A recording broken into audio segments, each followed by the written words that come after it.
بسم الله الرحمن الرحيم. ومن أحسن قولا ممن دعا إلى الله وعمل صالحا وقال إنني من المسلمين. ولا تدع من دون الله ما لا ينفعك ولا يضرك فإن فعلت فإنك إذا من الظالمين. وإن يمسسك الله بضر فلا كاشف له إلا هو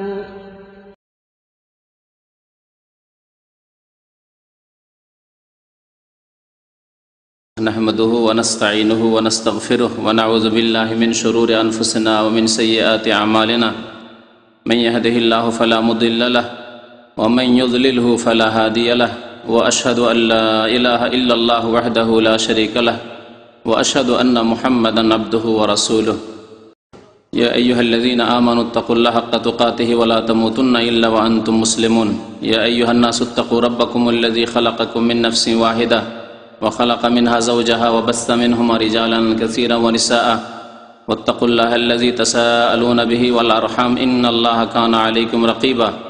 يا أيها الذين آمنوا اتقوا الله وقولوا قولا سديدا يصلح لكم أعمالكم ويغفر لكم ذنوبكم ومن يطع الله ورسوله فقد فاز فوزا عظيما. أما بعد فإن خير الحديث كتاب الله وخير الهدي هدي محمد صلى الله عليه وسلم وشر الأمور محدثاتها وكل محدثة بدعة وكل بدعة ضلالة وكل ضلالة في النار.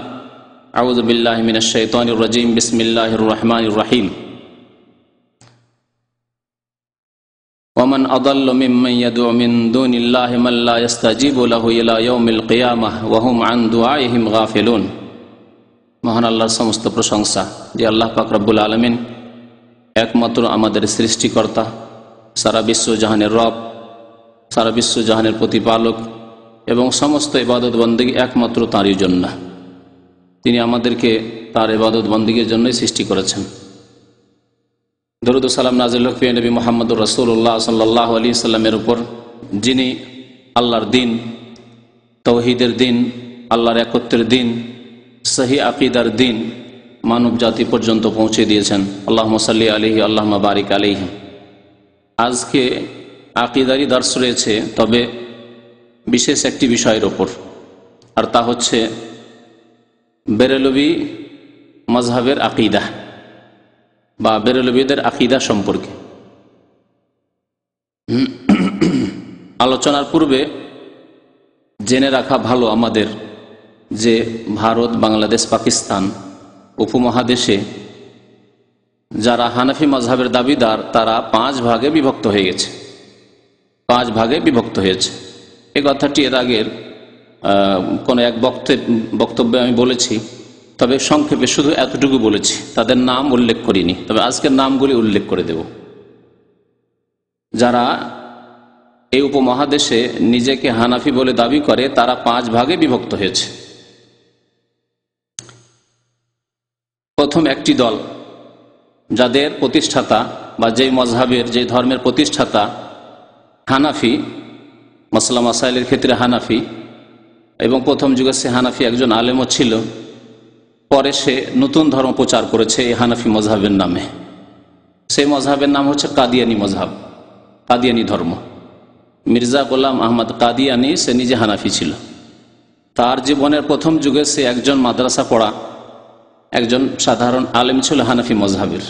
তারপরে ধীরে ধীরে সে শিরক কুফরিতে উন্নতি করতে থাকে। তারপরে সে দাবি করে যে আমি হচ্ছি মেহেদি। প্রথমখানে নবী দাবি করেনি সে, মেহেদি।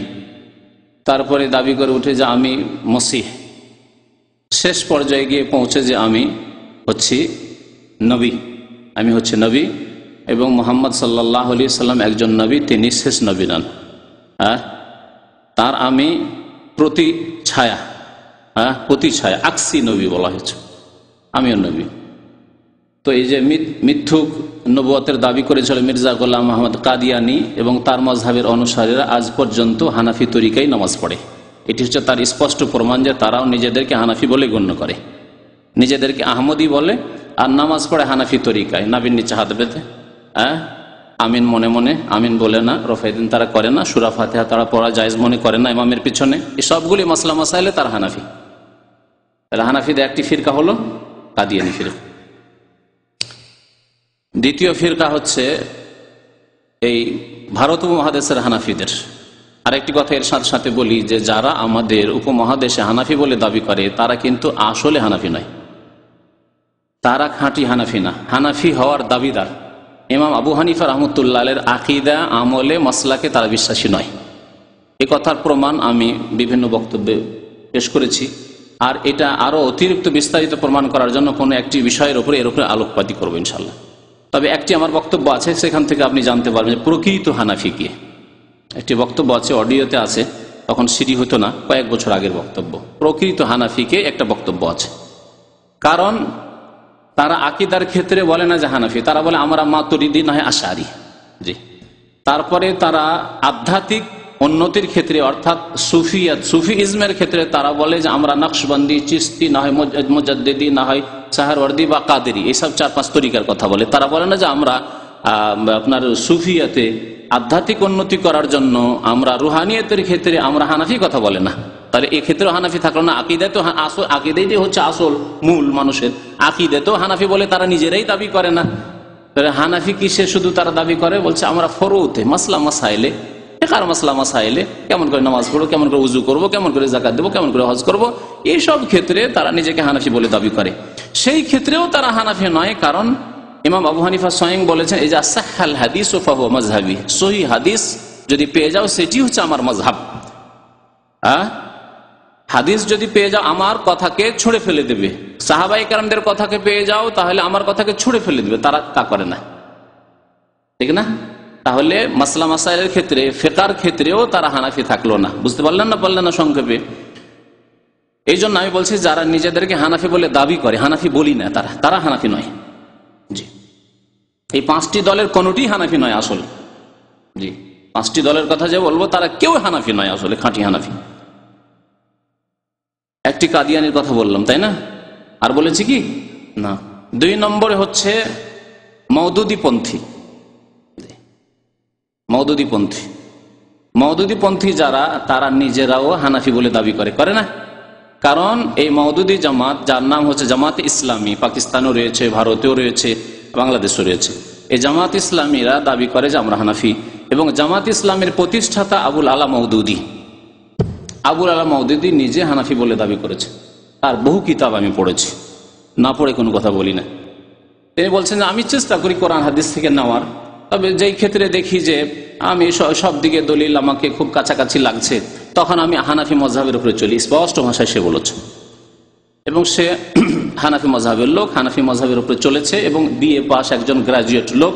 সে মাদ্রাসা পড়ার লোক নয়, তবে সে কোরআন হাদিস চর্চা করত, আর কোরআন হাদিস চর্চা করে লিখার ক্ষমতা বেশি ছিল। এলিম চাইতে বেশি লিখতো, এলিম চাইতে বেশি বলতো, সেই জন্য ভুল বেশি করেছে। কথা বুঝতে পারছেন? কারো যদি এলম থাকে আর এলম অনুসারে বলে, যতটা এলিম আছে তার একটু কমই বলে বা ততটাই বলে, তাহলে ভুল অত করে না। কিন্তু এলম ইসলাম সম্পর্কে কম আর কথা বলেছে বেশি, লিখেছে খুব বেশি, তখন বেশি ভুল করেছে। হচ্ছে মওদুদির অবস্থা। তারপরে মওদুদীপন্থী যারা, তারা পরবর্তীকালে মওদুদির দিনকে তারা বিকৃত করেছে, মওদুদির দিনকে পুরো নেয়নি। মওদুদি যেই থিওরি পেশ করেছে বা ইসলামের ব্যাখ্যা করেছে, অনেক নতুন ব্যাখ্যা করেছে। তার মধ্যে একটি হচ্ছে ইসলামের পলিটিক্যাল ব্যাখ্যা, রাজনৈতিক ব্যাখ্যা। ইসলামের সবগুলিকে রাজনীতি এতে পরিণত করা, সবগুলি ইবাদত বন্দেগীর উদ্দেশ্য হচ্ছে রাজনীতি, ইবাদত বন্দেগীর উদ্দেশ্য হচ্ছে ওই গদিতে পৌঁছা, পার্লামেন্টে পৌঁছা, নেতৃত্বে পৌঁছা, নামা। এমনকি এই ভাষায় তিনি বলেছেন। আমি খুব পড়েছি তাদের কিতাব এবং একটু প্রভাবিত ছিলাম যে ভালোই তো, কথা তো ভালো লিখেন, কথা তো ভালো বলেন, এবং অনেকটাই মুগ্ধ ছিলাম। তারপরে যখন একদিন পড়লাম, বহু কথাই ভুল ভ্রান্তি পড়লাম, তার মধ্যে এক কথা পড়ে তো চমকে উঠলাম আমি। তিনি বলছেন রাসাইলে মাসাইলে যে নামাজ, রোজা, হজ, যাকাত এগুলি হচ্ছে ট্রেনিং কোর্স, এগুলি হচ্ছে ছোট ছোট ইবাদত ট্রেনিং কোর্স বড় ইবাদতে পৌঁছার জন্য। আর বড় ইবাদত কি তাহলে?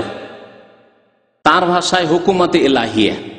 হুকুমতে এলাহিয়া মানে আল্লাহর হুকুমত কায়েম করার জন্য, অর্থাৎ গদিতে পৌঁছাটা হচ্ছে বড় ইবাদত, আর নামাজ নাকি ছোট ইবাদত।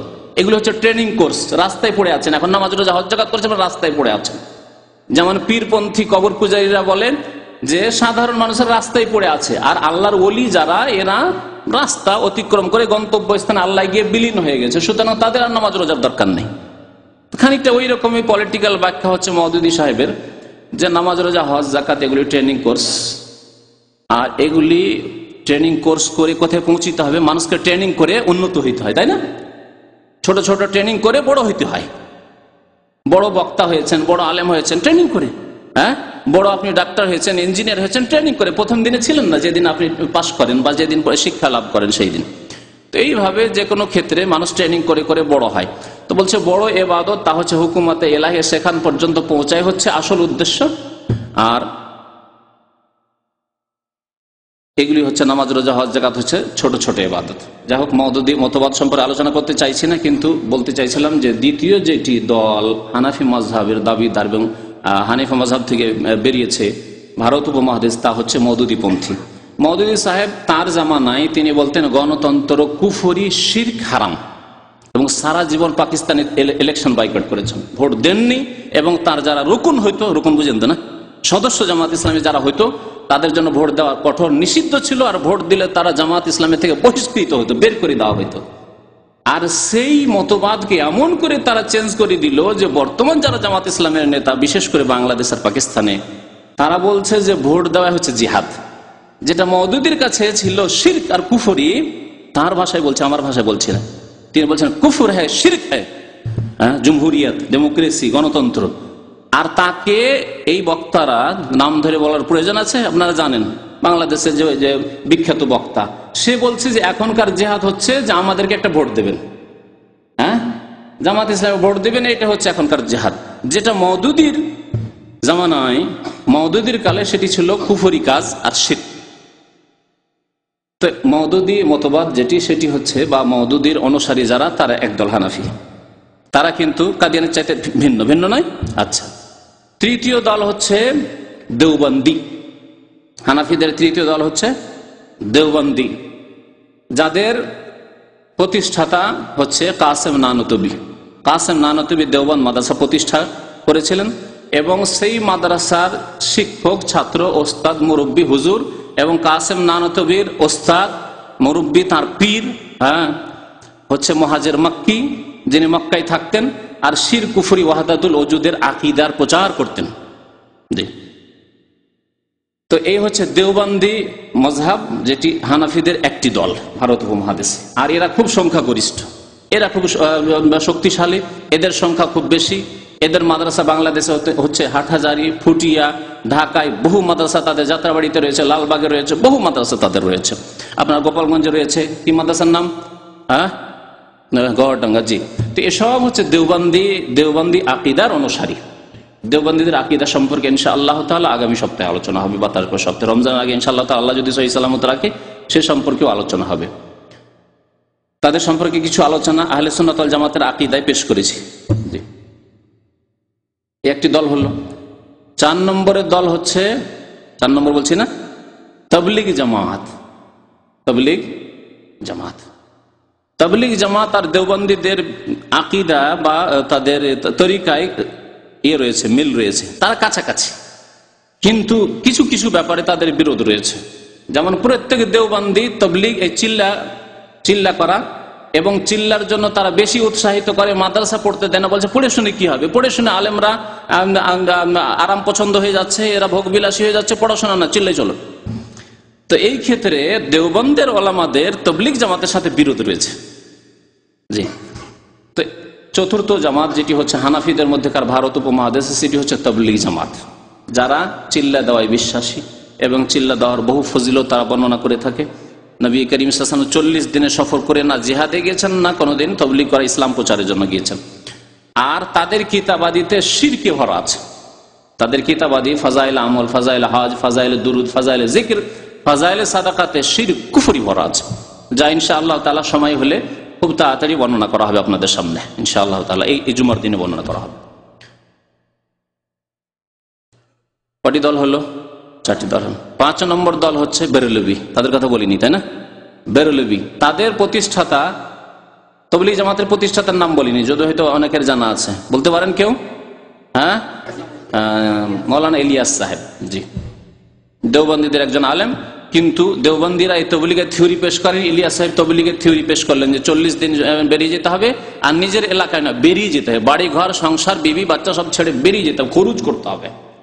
এই মতবাদ ইলিয়াস সাহেব পেশ করলেন। যে এগুলি সব ইংরেজদের জামানার, এগুলি যে ফিরকা জন্মেছে সবগুলি, মওদুদি মতবাদ, কাদিয়ানি মতবাদ, বেরেলভি মতবাদ, তবলিগি মতবাদ, সবগুলি মতবাদ, এমনকি দেওবন্দি মতবাদ, সবগুলি জন্মেছে ইংরেজদের ছত্রছায়া। মানে ইংরেজদের, মানে 250 বছর ধরে যে ইংরেজরা রাজত্ব করেছে ভারতে, বা 200 বছর বেশি, তো সেই সময়কালে এইসব ফিরকা প্রচলিত হানাফিদের থেকে বেরিয়েছে।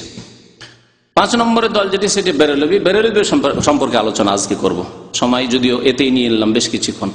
বেরেলভিদের আকীদা বলতে গিয়ে তাদের কিতাব থেকে প্রমাণ দেখাবার কোনো প্রয়োজন নেই, কারণ তাদের যে আকীদাগুলি আমি বর্ণনা করব তারা খোলাখুলি স্বীকার করে, তারা লুকিয়ে রাখতে চায় না, তারা সেগুলিকে গোপনে রাখতে চায় না, তারা স্পষ্টভাবে এগুলিরই তবলিগ করে তারা। সুতরাং তাদের কিতাব দিয়ে প্রমাণ করার কোনো প্রয়োজন করে না। বুঝতে পারছেন না? পারছেন না? কিতাব দিয়ে প্রয়োজন প্রমাণ করার কাদের ক্ষেত্রে? যারা নিজের আকীদাকে লুকিয়ে রাখে, বলে যে না না না না, এগুলো আকীদা আমরা রাখি না, যেমন দেওবন্দীরা। বুঝতে পেরেছেন? যেমন তবলিগীরা যদি বলেন যে তোমরা তো শিরিক করো, তোমাদের কিতাবে শিরিক আছে, বলছেন না, খবরদার, কখনো না, আমরা শিরিক করি না, আমাদের কিতাবে শিরিক নেই, বলে না? তাহলে তাদের ক্ষেত্রে প্রয়োজন তাদের কিতাব থেকে খুলে খুলে দেখিয়ে দেওয়া। দেওবন্দি আর তবলিগি এরা নিজের আকীদাকে লুকায়। এইরকমই জামাত ইসলামের ভাইরা, মওদুদি পন্থী, তারাও নিজের আকীদা অস্বীকার করে যে না, এই আকীদা আমরা পোষণ করিনি, আমরা নামাজ রোজা হজ যাকাতকে ট্রেনিং কোর্স বলিনি। তখন কিতাব খুলে দেখাবার প্রয়োজন আছে। বা আল্লাহর আমরা গুণকে অস্বীকার করিনি, আল্লাহর আরশে থাকাকে অস্বীকার করিনি, তখন কিতাব খুলে দেখাবার প্রয়োজন আছে। মওদুদি সাহেব আল্লাহর আরশে সমাজকে আমাকে অস্বীকার করেছে। আল্লাহ রাব্বুল আলামিন কাল কিয়ামতে হাশরের মাঠে বিচার হিসাব নিকাশ বান্দার নেওয়ার জন্য আগমন করবেন, ওয়া জা রাব্বুকাল মালাইকা, এই আয়াতের তাফসীর অস্বীকার করেছেন। এগুলি দেখাবার প্রয়োজন আছে, কিন্তু বেরেলভিদের ক্ষেত্রে দেখাবার তাদের কিতাব থেকে প্রয়োজন নেই। কারণ যেই কথা তাদের সম্পর্কে আমি আজকে বলবো যে এগুলি তাদের শিরকি কুফরি আকীদা, সেগুলি তারা স্পষ্ট স্বীকার করে যে হ্যাঁ, এগুলি হচ্ছে আমাদের আকীদা এবং এগুলি তাদের নিকটে আহলে সুন্নাত ওয়াল জামাতের আকীদা। সেগুলি শিরকি আকীদা নাই, তারা সেগুলিকে শিরক বলে না। স্পষ্ট ভাষায় তারা বলছে যে শিরক কোনগুলি? মূর্তি পূজা শিরক। আল্লাহর সত্তাই যদি আপনি শরীক করেন যে আল্লাহ 2, 3 বলেন খ্রিস্টানদের মতো, তাহলে শিরক। মানে খ্রিস্টানরা মুশরিক, হিন্দুরা প্রতিমা পূজা করে সেই জন্য মুশরিক, আর কবর পূজারী বেরেলভিরা কবরে সিজদা করে, মুশরিক হয় না তাতে, তাদের আকীদা। কথা বুঝতে পেরেছেন? হিন্দুরা হরে রামে হরে কৃষ্ণ বললে মুশরিক হয়ে যায়, দুর্গাকে সিজদা করলে মুশরিক হয়ে যায়, কিন্তু দরগা শরীফে সিজদা করলে কবর পূজারী বেরেলভিরা মুশরিক হয় না। তারা বলছে এটি আমাদের আকীদা, এবং শুধু আমাদের আকীদা নয়, তারা বলছে এটি হচ্ছে আহলে সুন্নাত ওয়াল জামাতের আকীদা। তারা নিজেদেরকে বলে সুন্নি মুসলমান, আহলে সুন্নাত ওয়াল জামাত। আর তাদের যারা বিরোধিতা করে তাদেরকে বলে যে তোমরা তো শিরিক করো, তাদেরকে তারা ওয়াহাবি বলে। কথা বুঝতে পেরেছেন? তো বাংলাদেশ থেকে যে ওয়াহাবি কথাটি শুনে এসছেন, ওই কবর পূজারী বেরেলভিদের কাছ থেকে শুনে এসছেন। তাদের যারা বিরোধিতা করে আকীদায় সুন্নতের ক্ষেত্রে, তারা যেটিকে পালন করে তাকে যদি কেউ বিদআত বলে, শিরক বলে, বলে এরে ওয়াহাবি। তারা যদি বিনা দলিলে তারা চলে, যদি বলেন দলিল কি, বলছে দলিল চাও, এই ওয়াহাবিদের কাজ। হ্যাঁ, এ হচ্ছে বেরেলভিদের কথা। তো বেরেলভিদের কয়েকটি আকীদা আমি আপনাদের সামনে পেশ করব। প্রথম আকীদা বেরেলভিদের, তারা খোলাখুলি এটা স্বীকার করেছে। বেরেলভিদের প্রতিষ্ঠাতা কে? আহমদ রেজা খান। তার বাড়ি ছিল বেরেলি শহরে, উত্তরপ্রদেশের একটি শহর হচ্ছে বেরেলি। উত্তরপ্রদেশের 2টি শহর আছে এরকম নামের কাছাকাছি, একটা রায়বেরেলি, একটা বেরেলি। রায়বেরেলি নয়, বেরেলি, বেরেলি শহর দিল্লির কাছাকাছি। এই শহরে সেই লোকের বাড়ি। ইংরেজদের যুগে, আরেকটি কথা এখানে আরো বলে দিই, ইংরেজদের যুগে ইংরেজদের পলিসি ছিল যে ভারতের মুসলিমদের ওপর যদি রাজত্ব করতে হয়, কারণ রাজত্ব ছিনিয়েছে মুসলিমদের কাছ থেকে, ঠিক না? রাজত্ব কিন্তু হিন্দুদের কাছ থেকে ছিনায়নি, কারণ হিন্দুরা রাজত্ব ছিল না। ক্ষমতায় কারা ছিল তার আগে? মুসলমানরা 800 বছর ধরে ছিল, মোগলরা ছিল, নবাবরা ছিল মুসলমান, হ্যাঁ, বাদশাহ ছিল মুসলমান। তো মুসলমানদের কাছ থেকে যখন ছিনিয়েছি, তাহলে আমাদের বড় শত্রু কি হবে? মুসলমান হবে, হিন্দু শত্রু হবে না। কারণ হিন্দুর কাছে সমান, যে মুসলমানদের রাজত্ব ছিল না, খ্রিস্টানদের হাতে আছে, সমান তাদের কাছে। বরং তারা বেশি উপকৃত, লাভবান হতে পেরেছে ইংরেজদের যুগে। তাড়াতাড়ি করে ইংরেজি শিখে যখন হঠাৎ করে আইন করলো, তার আগে ফার্সি শিখে শিখে মুসলমানরা সব আদালতের চাকরি করত, বড় বড় পোস্টে চাকরি করত, প্রধান বিচারপতি হইতো। হঠাৎ করে ইংরেজরা আসার পরে বললো যে ফার্সির 1 পয়সা মূল্য নেই,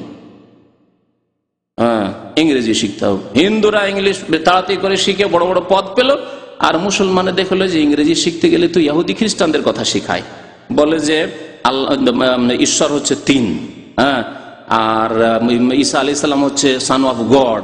তো এইরকম ইংলিশ কেমন করে মুসলমানরা পড়বে? তখন এক শ্রেণী ওলামারা ফতোয়া দিলেন, আর তখনকার যুগে এই ফতোয়া ঠিক ছিল যে ইংলিশ শিখা হারাম। কারণ ইংলিশ শিখায় না, তারা তাদের খ্রিস্টানদের মিশনারি গুলিতে ইংলিশের সাথে সাথে কুফরি শিরকি আকীদা শিখাচ্ছে যে ঈসা আলাইহিস সালাম আল্লাহর পুত্র। এই পড়া পড়তে মুসলমান ছেলে কেমন করে যাবে? তো যাই হোক, সেই যুগে ইংরেজের পলিসি ছিল যে ডিভাইড অ্যান্ড রুল, রাজত্ব করো বিভক্ত করে, মুসলিমদেরকে বিভক্ত করো আর রাজত্ব করো। বিভক্ত করে না রাখলে রাজত্ব করা যাবে না। এক যদি হয়ে যেতে পারে মুসলিমরা, এই দেওবন্দি, বেরলভি, তবলিগি, কাদিয়ানি, আর এই জামাতি, মওদুদি, এই করে যদি তারা বিচ্ছিন্ন না হয়, এদেরকে বিচ্ছিন্ন না করতে পারি, তাহলে আমরা রাজত্ব টিকাতে পারবো না। এত দূর থেকে এসে 7 সমুদ্র 13 নদী পার হয়ে ইংল্যান্ড থেকে এসে আর ভারতকে আমরা দখল করে রাখতে পারবো না। তখন তারা বিশেষ করে 2 জন শয়তানকে দাঁড় করলো, 2 জন মারদুদকে দাঁড় করলো শিরক কুফরির আকীদা নিয়ে।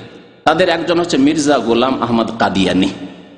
আমি কাউকে গাল দেওয়ার উদ্দেশ্যে শয়তান বলিনি, ইবলিশ শয়তান এইরকম কাজ করে, এখানে যেই কাজ তারা করেছে। ইবলিশ শয়তান সরাসরি করতে আসে না, লুকিয়ে লুকিয়ে, ওয়াসওয়াসিল খান্নাস, আত্মগোপন করে মানুষকে শিরিক করায়। কিন্তু মির্জা গোলাম আহমদ কাদিয়ানি আর আহমদ রেজা খান বেরেলভি সামনে এসে মানুষকে গুমরা করেছে। কথা বুঝতে পেরেছেন? একজনকে দাঁড় করলো, তার নাম হচ্ছে মির্জা গোলাম আহমদ কাদিয়ানি। সারা জীবন শুধু ফতোয়া দিতে থাকলো, ইংরেজরা আমাদের হিতাকাঙ্ক্ষী, ইংরেজরা আমাদের সাহায্য সহযোগিতা করে, ইংরেজরা আমাদেরকে সায়েন্স টেকনোলজি প্রযুক্তির শিক্ষা দিতে এসছে, ইংরেজরা আমাদের কল্যাণ বয়ে নিয়ে এসছে, আমরা উন্নতি করলাম কত, এই শিক্ষা মুসলমানদেরকে দিতে থাকলো এই কাদিয়ানি। কাদিয়ানি ধর্ম, এই জন্য একজন কাদিয়ানি যদি কোথাও থাকে আর তার ওপর যদি নির্যাতন হয়, আর এই খবর যদি পশ্চিমা দেশগুলিতে পৌঁছে যায়, তাহলে তারা প্রতিবাদ জানাবে কেন কাদিয়ানি আহমদির উপর জুলুম হলো। এখনো বাংলাদেশে কটা কাদিয়ানি আহমদি আছে যারা নিজেদেরকে আহমদি বলছে? কাদিয়ানি আছে। আর তাদের জন্য প্রচার মাধ্যমগুলি, পশ্চিমা প্রচার মাধ্যম লেগে আছে যে না, বাংলাদেশে এই কাদিয়ানিদের উপরে জুলুম অত্যাচার হচ্ছে, এই হচ্ছে সেই হচ্ছে। বুঝতে পেরেছে? কিন্তু অন্যদের উপরে জুলুম অত্যাচার হলে বলবে না, কখনো বলবে না। আর একজনকে দাঁড় করেছিল, সে হচ্ছে আহমদ রেজা খান বেরেলভি, শিরক আর কুফরি ধর্ম প্রচারের জন্য। আরেকটি কথা এখানে বলে দেওয়া ভালো যে আহমদ রেজা খানের পূর্বে, মানে ইংরেজদের যুগের আগেও, মোগল যুগেও কবর পূজা মাজার পূজা ছিল। কিন্তু কবর পূজা মাজার পূজাকে দলিল দিয়ে, প্রমাণ দিয়ে একবারে ধর্মে পরিণত করা, যে আল্লাহ কোরআনে বলেছেন কবরে সিজদা করতে, আল্লাহ বলেছেন কবরের কাছে চাইতে, আল্লাহ বলেছেন পীরের কাছে চাইতে, আল্লাহ বলেছেন নবী, ওলি, আউলিয়া, আলেমুল গায়েব সবকিছু জানেন, এইরকম দলিল প্রমাণ দিয়ে একেবারে ধর্মে রূপান্তরিত করা এই কবর পূজা মাজার পূজাকে, আর একেবারে মানুষের কাছে সহজ করে দেওয়া শিরক কুফরি কবর মাজার পূজাকে, এটা করেছে আহমদ রেজা খান বেরেলভি। কোরআন অপব্যাখ্যা করে দলিল পেশ করেছে যে আল্লাহর কাছে কিছুই নাই, যা চাইতে হবে ওলিয়া উলিয়ার কাছে চাইতে হবে। আল্লাহ আলেমুল গায়েব, ওলিয়া উলিয়া আলেমুল গায়েব, আল্লাহ হাজির নাজির, ওলিয়া উলিয়া হাজির নাজির। জি, সমস্ত ক্ষমতা দিয়ে দিয়েছেন ওলিয়া উলিয়াকে, আল্লাহ পাক রব্বুল সমস্ত ক্ষমতা দিয়ে দিয়েছেন, দায়িত্ব ন্যস্ত করে দিয়েছেন। তো একটি করে আকীদা শুরু করি। প্রথম আকীদা হচ্ছে বেরেলভি মজহাবের বা বেরেলভি ধর্মের, আল্লাহ ছাড়া অন্যের কাছে সাহায্য কামনা করা শুধু জায়েজ নয়, বরং ভালো, মুস্তাহাব। এবং তারা ছোট বড় সবাই আল্লাহ ছাড়া অন্যের কাছে সাহায্য কামনা করে, আল্লাহ ছাড়া অন্যের কাছে দোয়া করে, আল্লাহ ছাড়া অন্যের কাছে ফরিয়াদ করে, আল্লাহ ছাড়া অন্যের কাছে সাহায্য কামনা করে, আল্লাহ ছাড়া অন্যের কাছে বালা মুসিবতে উদ্ধারের কামনা করে, আল্লাহ ছাড়া অন্যের কাছে সন্তান চায়, রোগ বা বালা মুসিবত হলে রোগের আরোগ্যতা কামনা করে আল্লাহ ছাড়া অন্যের কাছে। এটি হচ্ছে বেরেলভি মজহাবের আকীদা।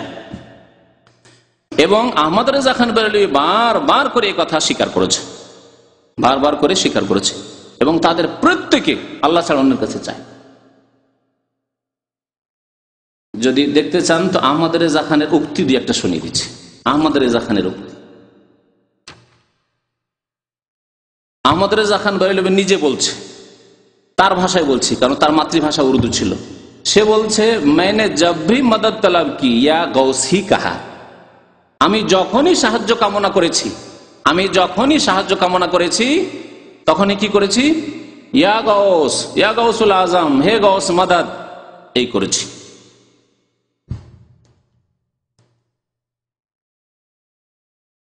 এছাড়া বহু তার কবিতা, কথা, দুয়া এরকম রয়েছে, ফরিয়াদ রয়েছে যে আল্লাহ ছাড়া অন্যের কাছে সে চাইতো। জি, আহমদ রেজা খান বেরেলভি বলছে যে কবর জিয়ারত করলে উপকৃত হয় মানুষ। কবর জিয়ারত করলে কি হয়? উপকৃত হয়। এই কথা আমিও বলছি, কিন্তু কবর জিয়ারত করলে উপকৃত কি হয়? হ্যাঁ, যেই ব্যক্তি জিয়ারত করলে সে উপকৃত হয় যে আখিরাত স্মরণ আসে, হ্যাঁ, দিলটা নরম হয়, মনটা নরম হয়, তখন আমল ভালো হয় মানুষের। যে আমাকে মরে যায়, আমার বাবা মরে গেছে, দাদা মরে গেছে, অনেক আলেম ওলামা ভালো মানুষরা মরে গেছে, আমাকে মরতে হবে, কি জবাব দিব আল্লাহর কাছে? তাহলে আমল সুন্দর হবে, পরকাল স্মরণ আসবে। আর মৃত ব্যক্তির উপকার হয় কি, যে তার জন্য দোয়া করেন, আল্লাহ যদি কোনো আযাবে থাকে মাফ করে দাও, হ্যাঁ, তার কবরকে জান্নাত বানিয়ে দাও, তাই না? আর তাকে জান্নাতে লিবাস পরিয়ে দাও, তার আল্লাহ রাব্বুল আলামিন তার উপরে তুমি রহম করো, মাইয়েতের জন্য দোয়া করো। এই হচ্ছে দুটি লাভ। আহমদ রেজা খান বলছেন না, সে বলছে কবरों की जियारत करने से नफा हासिल होता है, नेक मर्दों से मदद मिलती है। नेक लोक ওলি আউলিয়াদের কবর জিয়ারত করলে কি হয়? সাহায্য পাওয়া যায়, মদত পাওয়া যায়। কথা বুঝতে পেরেছেন? এগুলি হচ্ছে আহমদ রেজা খানের কথা। তারপর বলছে জিয়ারত সে মকসুদ है कि আহলে কবর से नफा हासिल किया जाए। জিয়ারতের উদ্দেশ্য পরকাল স্মরণ করা নয়, জিয়ারতের উদ্দেশ্য ওই মৃত ব্যক্তি অসহায় তার জন্য দোয়া করা নাই, হাবুডুবু করছে তাকে উঠাবে একটু দোয়া করে, এই নাই। কি হচ্ছে? আহলে কবর সে নফা হাসিল কিয়া যায়, কবরবাসী থেকে উপকৃত হওয়া, হ্যাঁ, চাওয়া যে হে কবরবাসী আমাদেরকে উদ্ধার করো। আরো লিখেছে যে মানুষ ওলি আউলিয়া আছে, বাংলায় আছে ওটা। এই কিতাবটি উর্দুতে লেখা আছে বাহারে শরিয়ত, নাম আছে কি বাহারে শরিয়ত, উর্দুতে নামটি লিখে রেখেছে এই জন্য এখানে।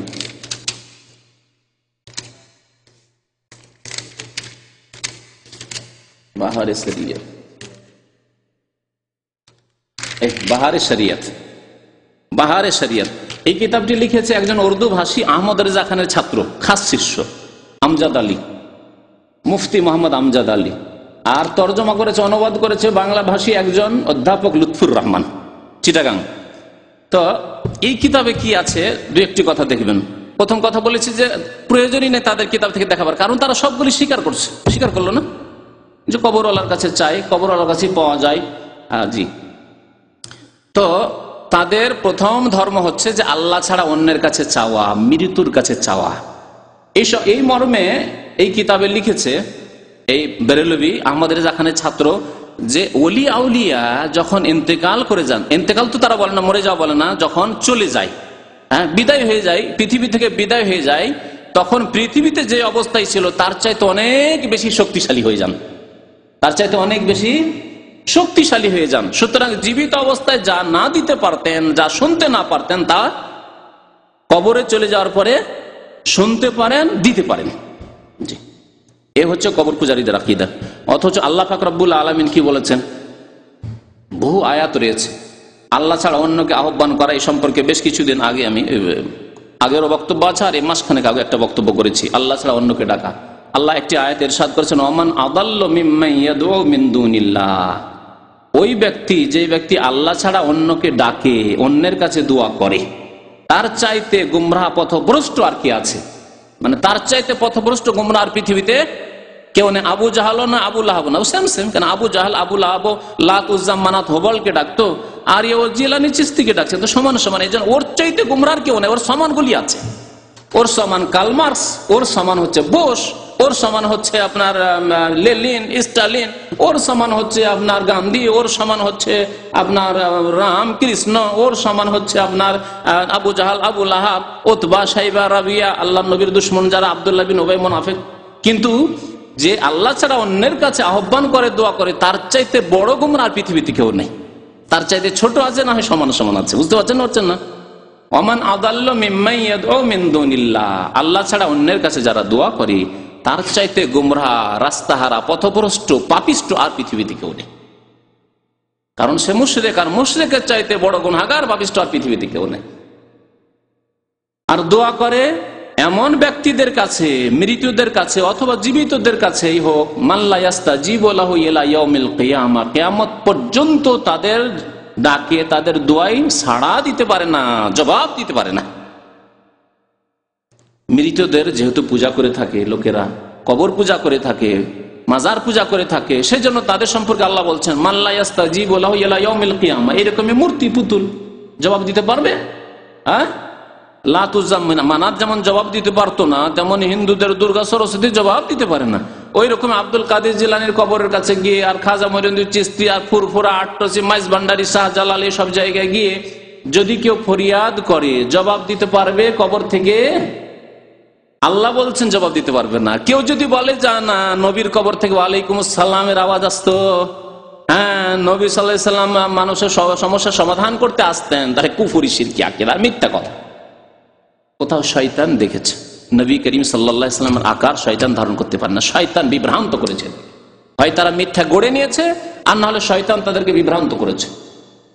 কারণ আল্লাহ পাকের কথা হচ্ছে যে মাল্লা ইয়াস্তাজিবু লাহু ইলা ইয়াউমিল কিয়ামা, কিয়ামত পর্যন্ত কি করতে পারে না, তাদের ডাকে সাড়া দিতে পারে না, যাদেরকে ওলিয়া উলিয়া বলছেন। ওয়াহুম আন দুআইহিম গাফিলুন, আর তাদেরকে যে ডাকা হচ্ছে, তাদের কাছে সন্তান চাইছেন, তাদের কাছে আপনি রোগ ভালো করে চাইছেন, তাদের কাছে বালা মুসিবত দূর করে চাইছেন, মাদাদিয়া খাজা বাবা, মাদাদিয়া শাহজালাল বাবা, শাহপুরান বাবা, আটরসি বাবা, উদ্ধার করো বাবা, মনের আশা পূরণ করো। ওয়াহুম আন দুআইহিম গাফিলুন, আপনাদের দোয়া থেকে গাফিল, শুনেই না তারা, কিছুই খবর নেই তাদের কাছে, বেখবর। আর কিয়ামতের দিনে ওয়াইজা হুশিরান নাসু কানু লাহুম আদা, কিয়ামতের মাঠে তাদের শত্রু হয়ে আসবে। যদি তারা সৎ হয়ে থাকে তাহলে এই মুশরিকদের যারা ডেকেছে তাদেরকে তাদের শত্রু কানু লাহুম আদা ওয়া কানু বিইবাদাতিহিম কাফিরিন, আর তাদের ইবাদত দোয়াকে অস্বীকার করে আল্লাহ আমরা এসব শিখাইনি। আব্দুল কাদের জিলানী যদি এই আদেশ না দিয়ে থাকেন তাহলে তিনি অস্বীকার করবেন। মুহাম্মদুর রাসূলুল্লাহ সাল্লাল্লাহু আলাইহি ওয়াসাল্লাম এই আদেশ দেননি। সুতরাং কেউ যদি মাদাদ ইয়া রাসূলুল্লাহ করে থাকে, আল্লাহর নবীর কাছে মদদ চেয়ে থাকে, তাহলে আল্লাহর নবী অস্বীকার করবেন এবং কাল কিয়ামতে বাদী হয়ে দাঁড়াবেন এই মুশরিকদের বিরুদ্ধে, কবর পূজারীদের বিরুদ্ধে। এই একটি আকীদা তাদের প্রত্যেক কিতাবে পাবেন।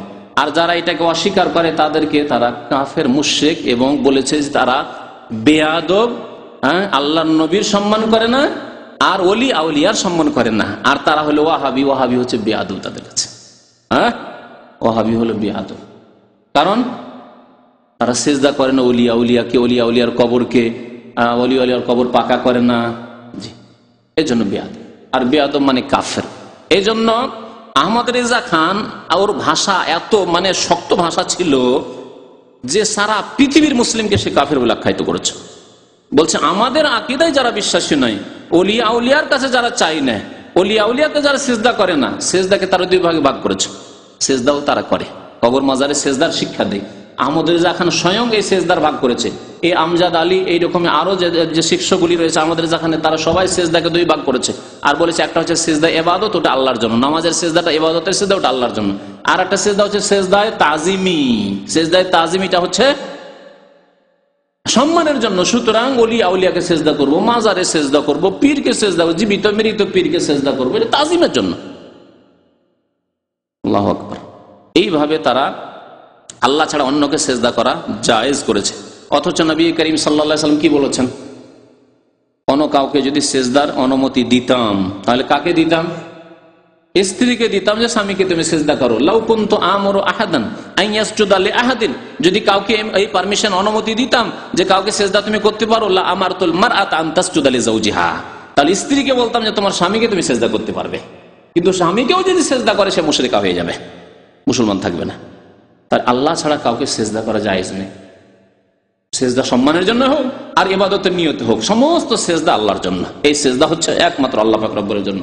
সিজদা হচ্ছে ইবাদত, এবং সিজদায় বান্দা আল্লাহর অত্যন্ত নিকটবর্তী হয়ে যায়। সেই ইবাদত আল্লাহ ছাড়া কাউকে কেমন করে দিতে পারে? কবর পূজারীদের, বেরেলভীদের আর একটি আকীদা হচ্ছে, শেষখানে আমি তাদের কিতাব থেকে দুই একটা কথা পড়ে শোনাবো। আর একটি আকীদা হচ্ছে যে যত আম্বিয়া এবং রসুল ছিলেন আর শেষ নবী মুহাম্মদ সাল্লাল্লাহু আলাইহি ওয়াসাল্লাম তাদের প্রথম সারিতে, আর যত আউলিয়া কেরাম রয়েছেন সবাই আলেমুল গায়ব, সমস্ত অদৃশ্যের কথা জানেন, এমনকি ক্ষুদ্র থেকে ক্ষুদ্র কথা জানেন, অতীতের, বর্তমানের, ভবিষ্যতের, এমনকি এই কিতাবে আছে লৌহে মাহফুজের খোঁজ খবর পর্যন্ত জানেন। এই জন্য ওলিয়া উলিয়ার কাছে পীর যখন যায় না, পীরের কাছে ওলিয়া উলিয়া পীরের কাছে যখন মুরিদরা যায় তখন মুরিদ কি উদ্দেশ্যে গিয়েছে বলে দেয়, অন্তরের কথা বলে দিতে পারে। আর মুরিদ কি সমস্যা নিয়ে গেছে তাও বলে দিতে পারে যে আপনি এই সমস্যা নিয়ে এসেছেন। তারপরে মুরিদের ভাগ্যে হয়তো ছেলের জন্য গিয়েছে, ছেলে মেয়ে হচ্ছে না, বিয়ে শাদী করে ছেলে মেয়ে হচ্ছে না, রোগ ভালো হচ্ছে না, রোগ ভালো হবে কি হবে না, না এই রোগে মরে যাবে, ছেলে মেয়ে পাবে না, তাও নাকি লৌহে মাহফুজ কাশফের মাধ্যমে দেখে বলে দিতে পারে যে হ্যাঁ লৌহে মাহফুজ, আলেমুল গায়ব যেহেতু লৌহে কালাম সবকিছুর খবর রাখে, তো লৌহে মাহফুজ দেখে বলে যে হ্যাঁ তোমার নামে ছেলে নেই। তারপরে বড় পীরের নামে বাংলায় যে জীবনীটা লেখা আছে, উর্দুতেও আছে, আমার কাছে উর্দুটা আছে, বাংলাটা ছিল খুঁজে পাচ্ছি না, আছে কোনো জায়গায় হয়তো, কারণ অনেকে যারা তওবা করে সেই কিতাব আমি আলহামদুলিল্লাহ দেশ থেকে নিয়ে আসার প্রয়োজন হয়নি, এই বইটা নিয়ে আসার প্রয়োজন হয়নি, খুঁজতে হঠাৎ করে পেয়ে গেলাম এই কবর পূজারীদের একটা বই। তো এই বইগুলো সংগ্রহ রাখলে মাঝে মাঝে কাজে আসে যারা দিনের দাওয়াতি কাজ করে তাদের, যাতে করে অস্বীকার না করতে পারে। আর এরা অস্বীকার করেন না, বুক ফুলিয়ে তারা স্বীকার করে এই আকীদাগুলি। তো ওই আব্দুল কাদের জিলানীর জীবনীতে লিখেছে যে তার এক মুরিদ ছিল, যেই মুরিদের ছেলে সন্তান সন্ততি হবে না, লৌহে মাহফুজে লেখা আছে হবে না, তারপরে সে তকদির পাল্টি দিল, আল্লাহ দিতে বাধ্য হয়ে গেল বড় পীরের কথা শুনে। তো ইলমে গায়ব মানে অদৃশ্যের কথা আল্লাহ ছাড়া পৃথিবীতে আর কেউ জানেন না। এমনকি ফেরেশতাদেরকে যতটুকু ক্ষমতা দেওয়া হয়েছে ততটুকুই জানেন, তার বেশি তারা জানেন না। প্রিয় নবী সাল্লাল্লাহু আলাইহি ওয়াসাল্লাম গায়বের খবর জানতেন না। অদৃশ্যের খবর যদি জানতেন তাহলে তিনি আগেই জেনে নিতেন অন্তরের কথা তায়েববাসীর, যে তায়েববাসীর একটিও লোক মুসলমান হবে না, বরং আমাদের উপর জুলম অত্যাচার করবে, রক্তিত করে দিবে আমাদেরকে মারধর করে, সেখানে গিয়ে অপমান হইতে হবে, লাঞ্ছিত হইতে হবে। কখনো তিনি তাইফে যেতেন না, ঠিক কিনা? নবী করিম সাল্লাল্লাহু আলাইহি ওয়াসাল্লাম গেলেন, সেখান থেকে ফিরে আসলেন। ওহদের যুদ্ধে মুসলমানরা হতাহত হলো, ক্ষতিগ্রস্ত হলো। কেন? আল্লাহর নবীর একটি কথা বিরোধিতা করে দেওয়ার জন্য। ইচ্ছা করে হয়তো করেননি, তারা যুক্তি দেখেছেন যে আর তো যুদ্ধ শেষ হয়ে গেছে, সেই সময় ক্ষতিগ্রস্ত হয়েছে। নবী করিম সাল্লাল্লাহু আলাইহি ওয়াসাল্লাম যদি আলেমুল গায়ব হতেন তাহলে জানতেন যে এই যে 50 জনকে এখানে এই যে জাবালে রোমাতে পাহাড়ে নিযুক্ত করলাম, এরা আমার কথা শুনে থাকবে না, তাহলে আরো কোনো ব্যবস্থা নিতেন তিনি, বা এরা নেমে যাচ্ছে, সাথে সাথে তিনি ব্যবস্থা নিতেন। কিছুই জানেন না, অতর্কিত হামলা পিছন দিক থেকে। খালিদ বিন ওয়ালিদ তখনও কাফেরদের নেতা, কমান্ডার, পিছন দিক থেকে এসে ঘিরে নিল, আর সামনের দিকে যারা পালাচ্ছিল কাফের তাদেরকেও ডাক দিল যে এসো, পেয়ে গেছি। দুই দিক থেকে পিষে দেওয়ার মতো মুসলমানদেরকে পিষে দিল। সাথে সাথে কয়েক মিনিটের মধ্যে 70 জন সাহাবায়ে কেরাম শহীদ হয়ে গেলেন। নবী করিম আলেমুল গায়ব হয়ে এসব কাজ করেছেন। নবী করিম সাল্লাল্লাহু আলাইহি সাল্লামের কাছে একদল কাফেররা এসে মিছামিছি বললো যে আমরা মুসলমান হয়ে গেছি, তো কোরআনের তালিম দেওয়ার লোক না, আমরা সবাই তো মূর্খ, নতুন মুসলমান, কোরআনের তালিমের জন্য কিছু হাফেজকে পাঠিয়ে দেন, আমাদের গোটা বংশ মুসলমান হয়ে গেছে, বরং কয়েক বংশ মুসলমান হয়ে গেছে। এই কথা বললো, বুখারী শরীফের হাদিস রয়েছে, মুসলিম শরীফে রয়েছে। জি, নবী করিম সাল্লাল্লাহু আলাইহি ওয়াসাল্লাম 70 জন সাহাবায়ে কেরামকে পাঠিয়ে দিলেন। যখন তাদের এলাকায় গিয়েছে তারা ঘেরাও করে সবগুলিকে শহীদ করে দিল। একজন কোন রকম বেঁচে ফিরে এসেছিলেন রাদিয়াল্লাহু তাআলা আনহু আজমাইন। নবী করিম সাল্লাল্লাহু আলাইহি ওয়াসাল্লাম যদি আলেমুল গায়ব হতেন তাহলে তাদের ষড়যন্ত্র, তাদের কোথায় মিটিং হয়েছে সবগুলি শুনে এসেছেন। শুনে আসার পরে, খোঁজ খবর রাখার পরে, সব জানার পরে এইভাবে সাহাবায়ে কেরামদেরকে পাঠিয়ে দিবেন কাফেরদের হাতে? হ্যাঁ, জীবন দেওয়ার জন্য? কখনো না। নবী করিম সাল্লাল্লাহু আলাইহি ওয়াসাল্লাম যদি আলেমুল গায়ব হতেন, মা আয়েশা রাদিয়াল্লাহু তাআলা আনহা সম্পর্কে মুনাফিকরা মিথ্যা অপবাদ দিয়েছিল। 1 মাস ধরে নবী করিম সাল্লাল্লাহু আলাইহি ওয়াসাল্লাম সন্দিহান ছিলেন, কি জানি হতেও পারে, মানুষ মাত্র ভুল হতে পারে। একবার গিয়ে আবু বকরের কাছে পরেশান, একবার গিয়ে উসমানের কাছে পরামর্শ চাইছেন, একবার গিয়ে ওমরের কাছে, একবার গিয়ে আলীকে বলছেন আচ্ছা বলো তো আয়েশা সম্পর্কে কি জানো, তোমাদের মত কি, তোমরা কি কোনোদিন খারাপ কিছু দেখেছো? আলেমুল গায়ব সব জানছেন যে এগুলো সব মিথ্যা রটনা, সব এগুলো সব রচনা করেছে, ষড়যন্ত্র করেছে। তাহলে কি করে পরামর্শ নিতে যাবেন, আবার সন্দিহান থাকবেন? একবার এসে বলছেন মা আয়েশা রাদিয়াল্লাহু তাআলা আনহার কাছে, তিনি অসুস্থ হয়ে পড়েছেন এই খবর শুনে, বলছেন আয়েশা যদি তুমি গুনাহ করে থাকো, ইন কুনতি আলমামতি বিযামবিন, তুমি যদি গুনাহগুলি করে থাকো, ফাতুবি ইলাল্লাহ, তওবা করো, আল্লাহ পাক রব্বুল সমস্ত গুনাহ খাতা মাফ করে দেবে, স্বীকার করে নাও। সুবহানাল্লাহ। মা আয়েশা বলছে আমি কি জবাব দেবো, এর জবাব কোনো খুঁজে পেলাম না। তখন বললাম যে আমি আর কিছুই বলতে পারছি না। যদি আমি বলি যে আমি সত্যি আছি, তবুও আপনাকে বিশ্বাস করাতে পারবো না। আর যদি আমি বলি যে না আমার দ্বারা গুনাহ হয়েছে, তাহলে আল্লাহ ভালো জানেন যে আমি গুনাহ করিনি, তাহলে বলবো কি, আমি কি কথা বলে আপনাকে বিশ্বাস করতে পারবো? আমার কাছে আর কোনো কথা নেই, একমাত্র ওই কথা ছাড়া, ইউসুফ আলাইহিস সালামের পিতা ইয়াকুব আলাইহিস সালাম যে কথা বলেছিলেন সেই কথা ছাড়া আর আমার কাছে কোনো কথা নেই। ফাসাবরুন জামিল ওয়াল্লাহু মুস্তাআনু আলা মা তাসিফুন। 1 মাস ধরে সন্দিহান। সূরা নূরের আয়াত নাযিল হলো, বেশ কয়েকটি আয়াত নাযিল হলো, 12টি আয়াত নাযিল হলো। আল্লাহ পাক রব্বুল স্পষ্ট ভাবে ঘোষণা করলেন যে আয়েশা রাদিয়াল্লাহু তাআলা পুত্র পবিত্র এবং তিনি সমস্ত রকমের মিথ্যা রটনা থেকে একবারে পাক সাফ, তিনি সতী। আল্লাহ যখন তার সতীত্বের ঘোষণা করলেন, পাক পরিষ্কার থাকার ঘোষণা করলেন, তখন নবী করিম সাল্লাল্লাহু আলাইহি ওয়াসাল্লাম শান্তি পেলেন। 1 মাস ধরে মানসিক অশান্তিতে ভুগবেন একজন মানুষ, অথচ আলেমুল গায়ব। তারা আলেমুল গায়ব শুধু আল্লাহর নবীকে নয়, সমস্ত ওলিয়া উলিয়া, যত ওলিয়া ওলিয়া সব আলেমুল গায়ব বেরেলভীদের নিকটে একটি আকীদা তাদের। 2 নম্বর আকীদা বললাম। 3 নম্বর আকীদা যে আম্বিয়া এবং আউলিয়া, নবীগণ ওলিগণ, এরা হাজির নাজির। এরা হচ্ছে হাজির নাজির। হাজির নাজির মানে কি? 2টি শব্দ কিন্তু আরবি, তাই না? হাজির মানে উপস্থিত। তাদের আকীদা হচ্ছে যে কোনো জায়গায় যে কোনো ওলি আর যে কোনো নবী উপস্থিত হতে পারে। এই জন্য বাংলাদেশে মিলাদ পড়া যারা রয়েছে পার্টি, তারা 2 রকমের। একদল মিলাদ পড়ে বসে বসে, তারা মনে করে যেন নবী হাজির হন না, বিদাতি। কিন্তু শিরকি কুফরি আকীদা তারা রাখে না, বলে যে না নবী হাজির হন না, তবে আমরা মিলাদ পড়লে নেকি পাবো, এই বিদাত করে তারা। আর এক দল মিলাদ পড়তে পড়তে গিয়ে এক সময় কি হয়ে যায়, দাঁড়িয়ে যায়, লাফ দিয়ে দাঁড়িয়ে যায়। আর একটা খালি কুরসিও রাখে মহফিলে, অনুষ্ঠানে, যে নবী সাল্লাল্লাহু আলাইহি ওয়াসাল্লাম আসবেন, তখন এই খালি কুরসিতে বসবেন। বক্তা সাহেব আগে এসে উপস্থিত, আর নবী সাল্লাল্লাহু আলাইহি ওয়াসাল্লামের কেমন করে মানহানি করে, নবী নাকি সব শেষে আসবে। তো নবী করিম সাল্লাল্লাহু আলাইহি ওয়াসাল্লাম নাকি ওদের মহফিলে উপস্থিত হয়ে যান। কোন কোন জায়গায় তারা বলে যে মহফিলে উপস্থিত হন, মিলাদ মহফিলে, ওয়াজ মহফিলে, জলসা মহফিলে হাজির হন। আবার কোন কোন কিতাবে লিখেছে এই বেরলভীরা যে নবী সাল্লাল্লাহু আলাইহি ওয়াসাল্লাম যে কোনো জায়গায় সবসময় হাজির। তাহলে তাদের কথাটি দ্বন্দ্ব, হ্যাঁ, দ্বন্দ্ব নয়।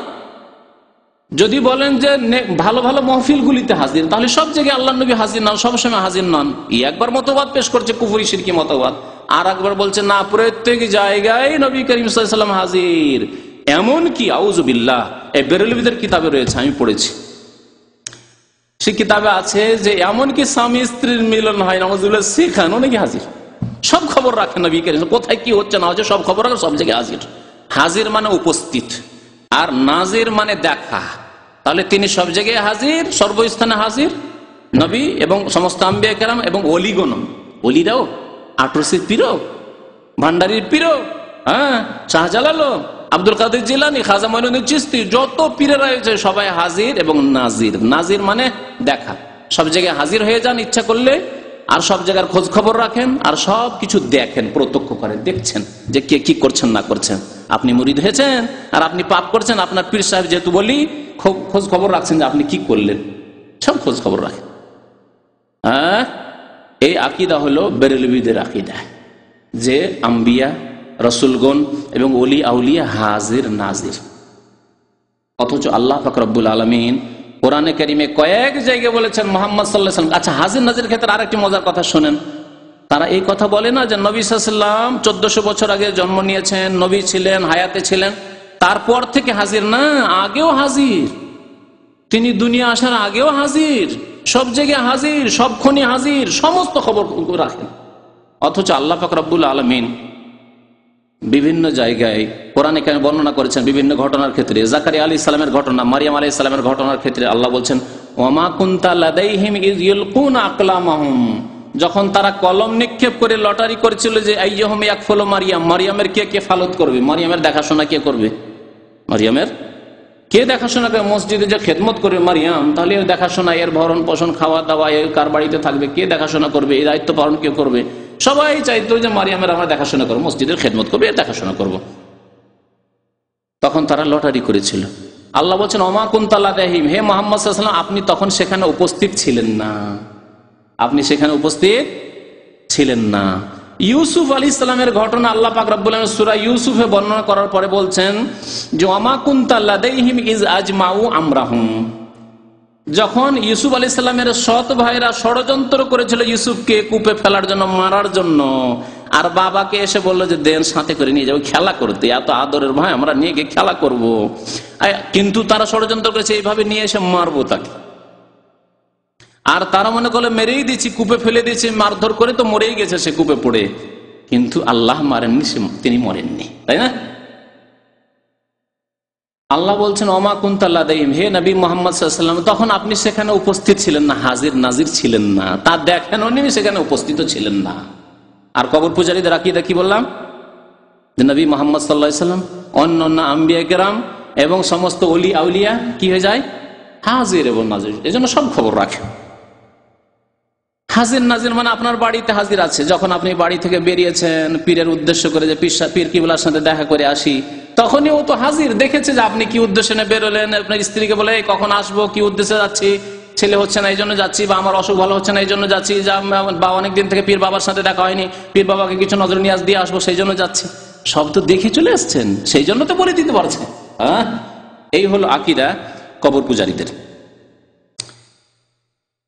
বেরেলভীদের আর একটি আকীদা হচ্ছে যে নবীগণ এবং ওলি আউলিয়া সারা পৃথিবীর নিয়ন্ত্রণ করেন, সারা পৃথিবীর নিয়ন্ত্রণ করেন, বর্ষা বৃষ্টি দেওয়া, ঝড় তুফান, ভূমিকম্প, সুখ দুঃখ, মানুষের অভাব, সচ্ছলতা ইত্যাদি যত কিছু পৃথিবীতে হচ্ছে এক কথায়, তারপরে কেউ হালাক হয়ে যাচ্ছে, কেউ উদ্ধার হচ্ছে, কোনো দুর্ঘটনা ঘটলো অথবা দুর্ঘটনা ঘটতে ঘটতে বেঁচে গেল, এই সবগুলি হচ্ছে নিয়ন্ত্রণ। এই পৃথিবীর নিয়ন্ত্রণ কন্ট্রোল করছে, এই নিয়ন্ত্রণ করছে কন্ট্রোল করছে কারা, আম্বিয়া কেরাম এবং ওলি আউলিয়া।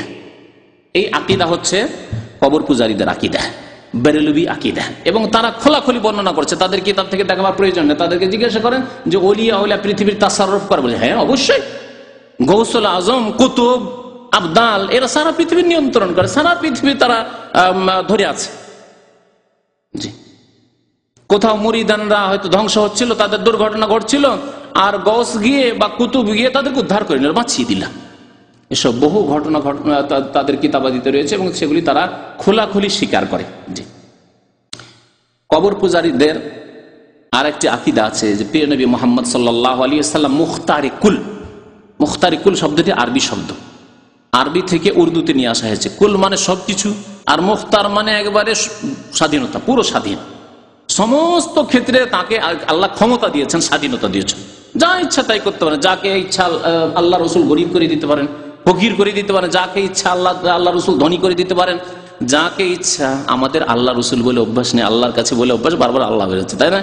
কিন্তু তাদের কথা আল্লাহ রসুল যাকে ইচ্ছা গরিব করতে পারেন, যাকে ইচ্ছা আল্লাহ রসুল ধনী করতে পারেন, যাকে ইচ্ছা আল্লাহ রসুল ধ্বংস করে দিতে পারেন, যাকে ইচ্ছা আল্লাহ রসুল গুমরা করে দিতে পারেন, যাকে ইচ্ছা আল্লাহ রসুল মুমিন করে দিতে পারেন, যাকে ইচ্ছা জান্নাতে দেবেন। আমাদের যেখানে বেরেলভী তার ছাত্ররা লিখেছে যে আল্লাহর নবী যাকে ইচ্ছা জান্নাতে দেবেন, যাকে ইচ্ছা জাহান্নামে দেবেন, আল্লাহ রসুলের ইচ্ছা, রসুলের ইচ্ছা।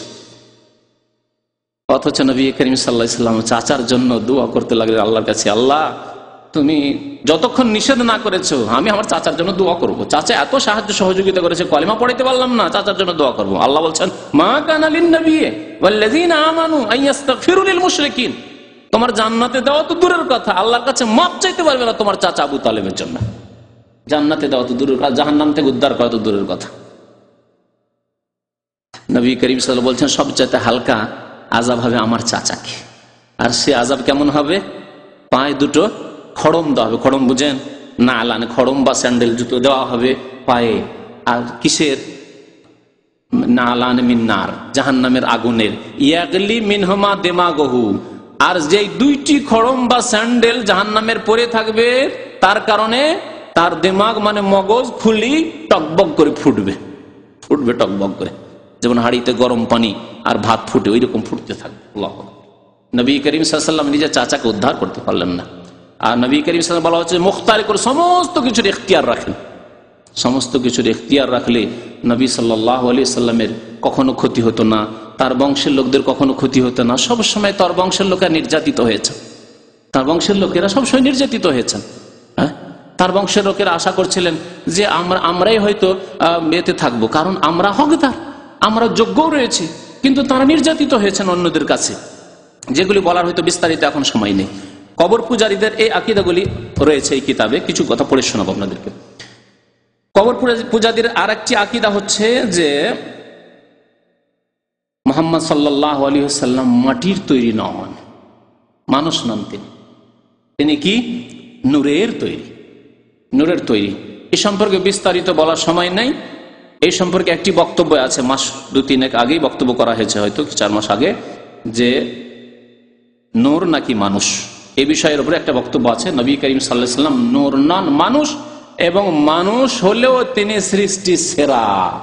কিন্তু কবর পূজারীদের ভ্রান্ত ধারণা, মানুষ হলে মনে হয় সৃষ্টি সেরা হতে পারবেন না, আর যদি নূরের তৈরি বলে দিই, মাটির তৈরি হইলে তিনি তার মানহানি হয়ে যাবে। আর যদি নূরের তৈরি বলে দিই, তাহলে আমরা বেশি সম্মান করে দিলাম আর তার মর্যাদা দিলাম না। নবী করিম সাল্লাল্লাহু আলাইহি ওয়াসাল্লাম এরকম বাড়াবাড়ির মর্যাদা দিতে নিষেধ করেছেন। লা তুতরুনি কামা আতরাতিন নাসারা ঈসা ইবনে মারইয়াম, আমার সম্পর্কে অতিরঞ্জন বাড়াবাড়ি করিও না, যেমন ঈসা আলাইহিস সালাম সম্পর্কে খ্রিস্টানরা বাড়াবাড়ি করেছে। আল্লাহর বান্দা ছিল, আব্দুল্লাহ ছিলেন তিনি, তাকে কি করে দিয়েছে তারা? ইবনুল্লাহ করে দিয়েছে, আল্লাহর পুত্র বানিয়ে দিয়েছে, বান্দাকে পুত্র বানিয়ে দিয়েছে। কুফরি করেছে তারা। সেই রকমই তোমরা বাড়াবাড়ি করে শিরক কুফরিতে লিপ্ত হয়েও না। ইন্নামা আনা আবদুন, আমি হচ্ছি আল্লাহর বান্দা। ফাকুলু, সুতরাং তোমরা বলবে আব্দুল্লাহ ওয়া রাসূল, মুহাম্মদ সাল্লাল্লাহু আলাইহি ওয়াসাল্লাম আল্লাহর বান্দা এবং রাসূল। এই কবর পূজারীদের আকীদা যে মুহাম্মদ সাল্লাল্লাহু আলাইহি ওয়াসাল্লাম নূরের তৈরি, মাটির তৈরি নন, মানুষ নন। অথচ আল্লাহ পাক কোরআনে কারীমে ইরশাদ করেছেন, কুল ইন্নামা আনা বাশারুন মিসলুকুম, হে নবী আপনি বলে দেন যে নিশ্চয় আমি তোমাদের মতোই মানুষ। তোমাদের মতোই মানুষ মানে তোমরা যেমন মাটি দিয়ে তৈরি হয়েছে, আমি মাটি দিয়ে তৈরি হয়েছি। তোমরা যেমন মা বাবা সূত্রে এসেছো, আমিও মা বাবা সূত্রে হালাল ভাবে এসেছি। আমার জন্ম হয়েছে, আমিও ছোটকালে দুর্বল ছিলাম, তারপরে দুধ পান করেছি, লালিত পালিত হয়েছি, বড় হয়েছি। জি, মানুষের যেসব গুণ রয়েছে নবী সাল্লাল্লাহু আলাইহি ওয়াসাল্লামের মধ্যে সেই সব গুণ ছিল। তবে পার্থক্য, আল্লাহ বলেন পার্থক্য আছে। ইউহা ইলাইয়া, আমার কাছে ওহী এসেছে, আমার কাছে রিসালাত এসেছে, নবুয়ত এসেছে, আমি নবী হয়েছি, রাসূল হয়েছি, আমার কাছে আকাশের সংবাদ আসে। জি, কোরআনে কারীম নাজিল হয়, সকাল বিকাল জিবরাইল আলাইহিস সালাম এসে আমার সাথে কথা বলেন। ইউহা ইলাইয়া, ওহীর দ্বারা আল্লাহ সম্মানিত করেছেন, নবুয়ত দিয়ে আল্লাহ সম্মানিত করেছেন, রিসালাত দিয়ে সম্মানিত করেছেন। কিন্তু কবর পূজারীরা, বেরেলভিরা বলে যে মুহাম্মদ সাল্লাল্লাহু আলাইহি ওয়াসাল্লাম নূরের তৈরি। নেই দলিল কোরআনেও, নেই দলিল হাদিসেও। জাল কথাবার্তা তারা বর্ণনা করে, জাল কথাবার্তা বর্ণনা করে, যা কোন সহিহ হাদিসের কিতাবে পাবেন না আপনি। তাদের মিলাদের কিতাব ছাড়া কোনো সহিহ হাদিসের কিতাবে এসব কথাবার্তা পাবেন না। যে আবু দাউদে আছে, তো নাসাইতে আছে, ইবনে মাজাতে আছে, সিয়াসিতের কোন কিতাবে আছে, কোন কিতাবে আপনি পাবেন না যে নবী করিম সাল্লাল্লাহু আলাইহি ওয়াসাল্লাম নূরের তৈরি, নবী সাল্লাল্লাহু আলাইহি ওয়াসাল্লাম মাটির তৈরি। অন্য অন্য নবীরা যেমন মাটির তৈরি, আল্লাহ পাক বলছেন ইন্না মাসালা ঈসা ইনদাল্লাহি কামাসালি আদম খালাকাহু মিন তুরাব। আল্লাহ বলছেন আদম আলাইহিস সালামকে আমি খালাকাহু মিন তুরাব, মাটি দিয়ে তৈরি করেছি। তা আদম আলাইহিস সালাম প্রথম মানুষ, মাটি দিয়ে তৈরি। মুহাম্মদ সাল্লাল্লাহু আলাইহি ওয়াসাল্লাম আদম সন্তান না জিবরাইল সন্তান? বলেন দেখি, এ কথা বলতে পারবে কবর পূজারে প্রমাণ করে? কারণ জিবরাইল বা অন্যান্য ফেরেশতাগণ তারা নূরের তৈরি, আর মুহাম্মদ সাল্লাল্লাহু আলাইহি ওয়াসাল্লাম মানুষ বংশের মধ্যে কুরাইশ বংশে জন্ম নিয়েছেন। মা আমেনা বাবা আব্দুল্লাহ, তাহলে বানি আদম, আদম সন্তানের মধ্যেকার একজন তিনি। কবর পূজারীদের আর একটি আকীদা হচ্ছে ওয়াহদাতুল উজুদ। ওয়াহদাতুল উজুদ এই কুফরি আকীদা ছিল ইবনে আরাবির। আর আরেকটি আকীদা ছিল কুফরি হলুল। ওয়াহদাতুল উজুদ বুঝায় মানে বিশ্বে যত কিছু সৃষ্টি রয়েছে আর আল্লাহ হচ্ছেন স্রষ্টা, সব এক, সবকিছুর অস্তিত্ব হচ্ছে এক, এক অস্তিত্ব, আলাদা আলাদা নয়। আপনি এই কথা বলতে পারেন না যে আপনি একজন মানুষ আর আল্লাহ আপনি আলাদা, না, একই। সমস্ত সৃষ্টি জগতের অস্তিত্ব হচ্ছে একই অস্তিত্ব। সমস্ত সৃষ্টি জগৎ এবং স্রষ্টা খালেক সবার অস্তিত্ব হচ্ছে এক অস্তিত্ব, ওয়াহদাতুল উজুদ। আর এর নাম এই কবর পূজারে বেরেলভিরা, সুফিরা বলে থাকে, এর নাম হচ্ছে তাওহীদ। তাওহীদ মানে একত্ব, সবকে এক করে দিলাম। মানুষ, সুর, কুকুর, বানর আর আল্লাহ সবের অস্তিত্ব হচ্ছে এক, এর নাম তাওহীদ তাদের কাছে।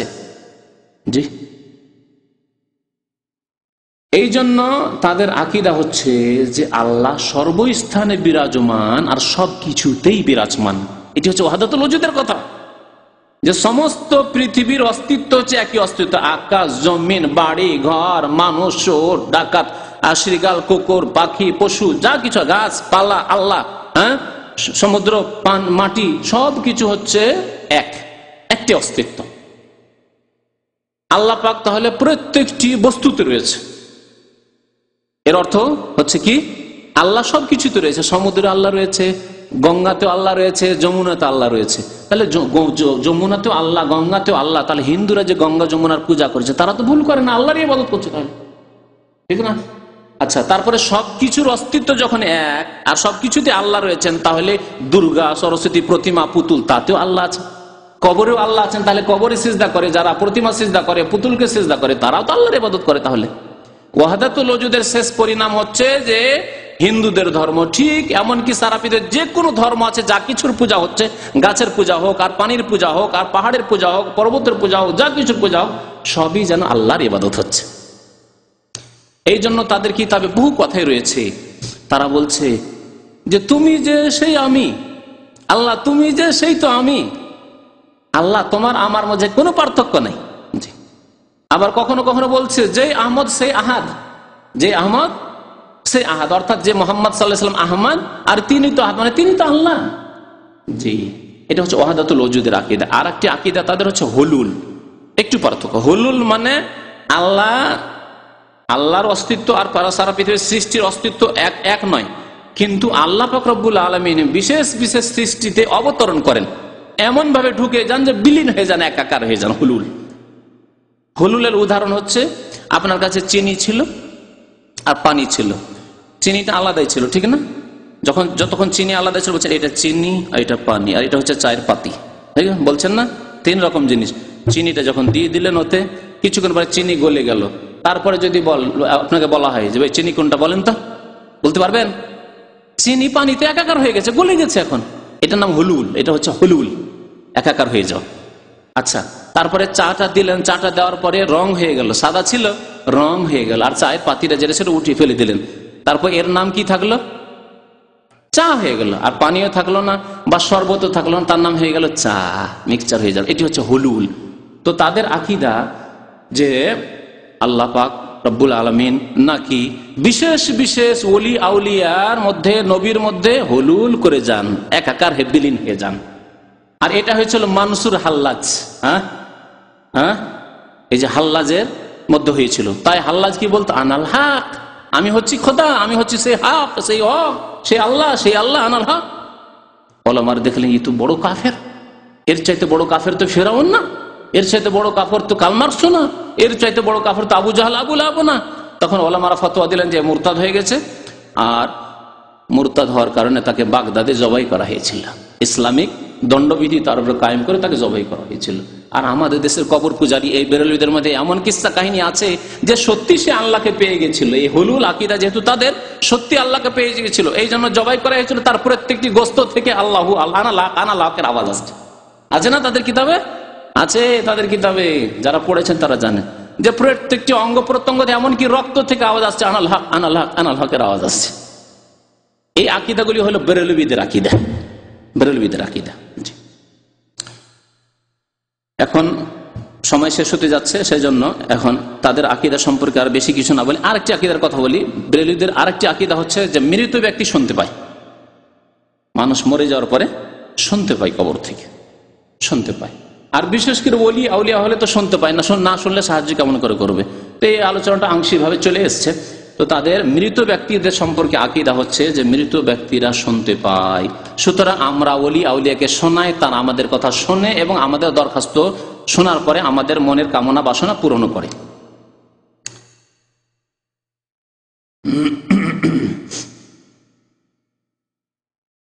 বেরেলভিদের একটি আকীদা বর্ণনা করলাম যে আল্লাহ ছাড়া অন্যের কাছে চাওয়া তাদের কাছে কি শুধু জায়েজ নয়, বরং তাদের ধর্ম এটি, মুস্তাহাব, তাদের ধর্ম এটি, তাদের দিন।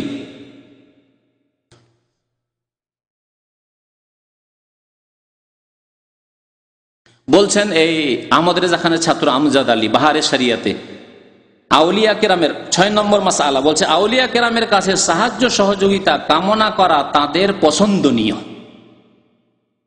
বুঝলেন না? বুঝলেন না? আউলিয়া কেরামের কাছে সাহায্য সহযোগিতা কামনা করা, সাহায্য চাওয়া, যে হে বাবা, হে শাহজালাল বাবা, হে আটরসি বাবা, হে মাঝভান্ডারী বাবা, সাহায্য করো, উদ্ধার করো, সন্তান দাও, রোগ ভালো করো, হ্যাঁ, বিপদ আপদ থেকে উদ্ধার করো। কোথাও হাবুডুবু করছেন, আপনার জাহাজ ডুবে যাচ্ছে বা বিমান ধ্বংস হচ্ছে, তখন আপনি কবর পূজারী বেরোলবি, তখন আপনি তার কাছে আপনি কামনা করছেন যে আমাদেরকে উদ্ধার করো বাবা, হে গৌসুল আজম উদ্ধার করো, মদত করো, সাহায্য করো। এসব এটা করা হচ্ছে তাদের কাছে পছন্দনীয়। তারা সাহায্য প্রার্থনাকারীদের সাহায্য করে থাকেন, সাহায্য করে তারা।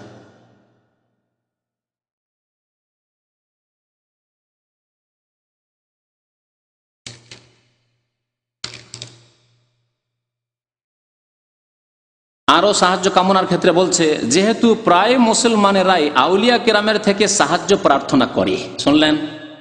মুসলমান কাদেরকে বানালো?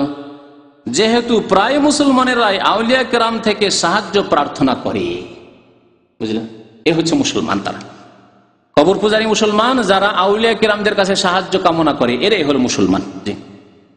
শিরিক করে তারা মুসলমান। পীরগণের সাথে বিশেষ সম্পর্ক রাখে এবং তাদের হাতে বায়াত গ্রহণকে নিজের জন্য উভয় জাহানের মঙ্গলময় মনে করে। সেহেতু আজকালকার ওয়াহাবিরা জনগণকে গুমরাহ করার জন্য তারাও পীরগিরি শুরু করে দিয়েছে। ওয়াহাবিদের উপরে চরম তাদের আক্রোশ। বুঝতে পারছেন? তো এই তাদের কথা, মন্তব্য যে ওলি আউলিয়ার কাছে চাইতে হবে। তারপরে আরো বলি আপনাদেরকে, 8 নম্বর মাসলায় বলছে, তাদেরকে মানে ওলি আউলিয়াকে তাদেরকে দূর বা কাছ থেকে ডাকা আগের যুগের নেক বান্দাদের অনস্বীকৃত নীতি। ওলি আউলিয়াকে দূর থেকে হোক অথবা কাছে থেকে হোক, দূর থেকে ডাকেন আপনি, জরুরি না যে মাজার কাছে যেতে হবে।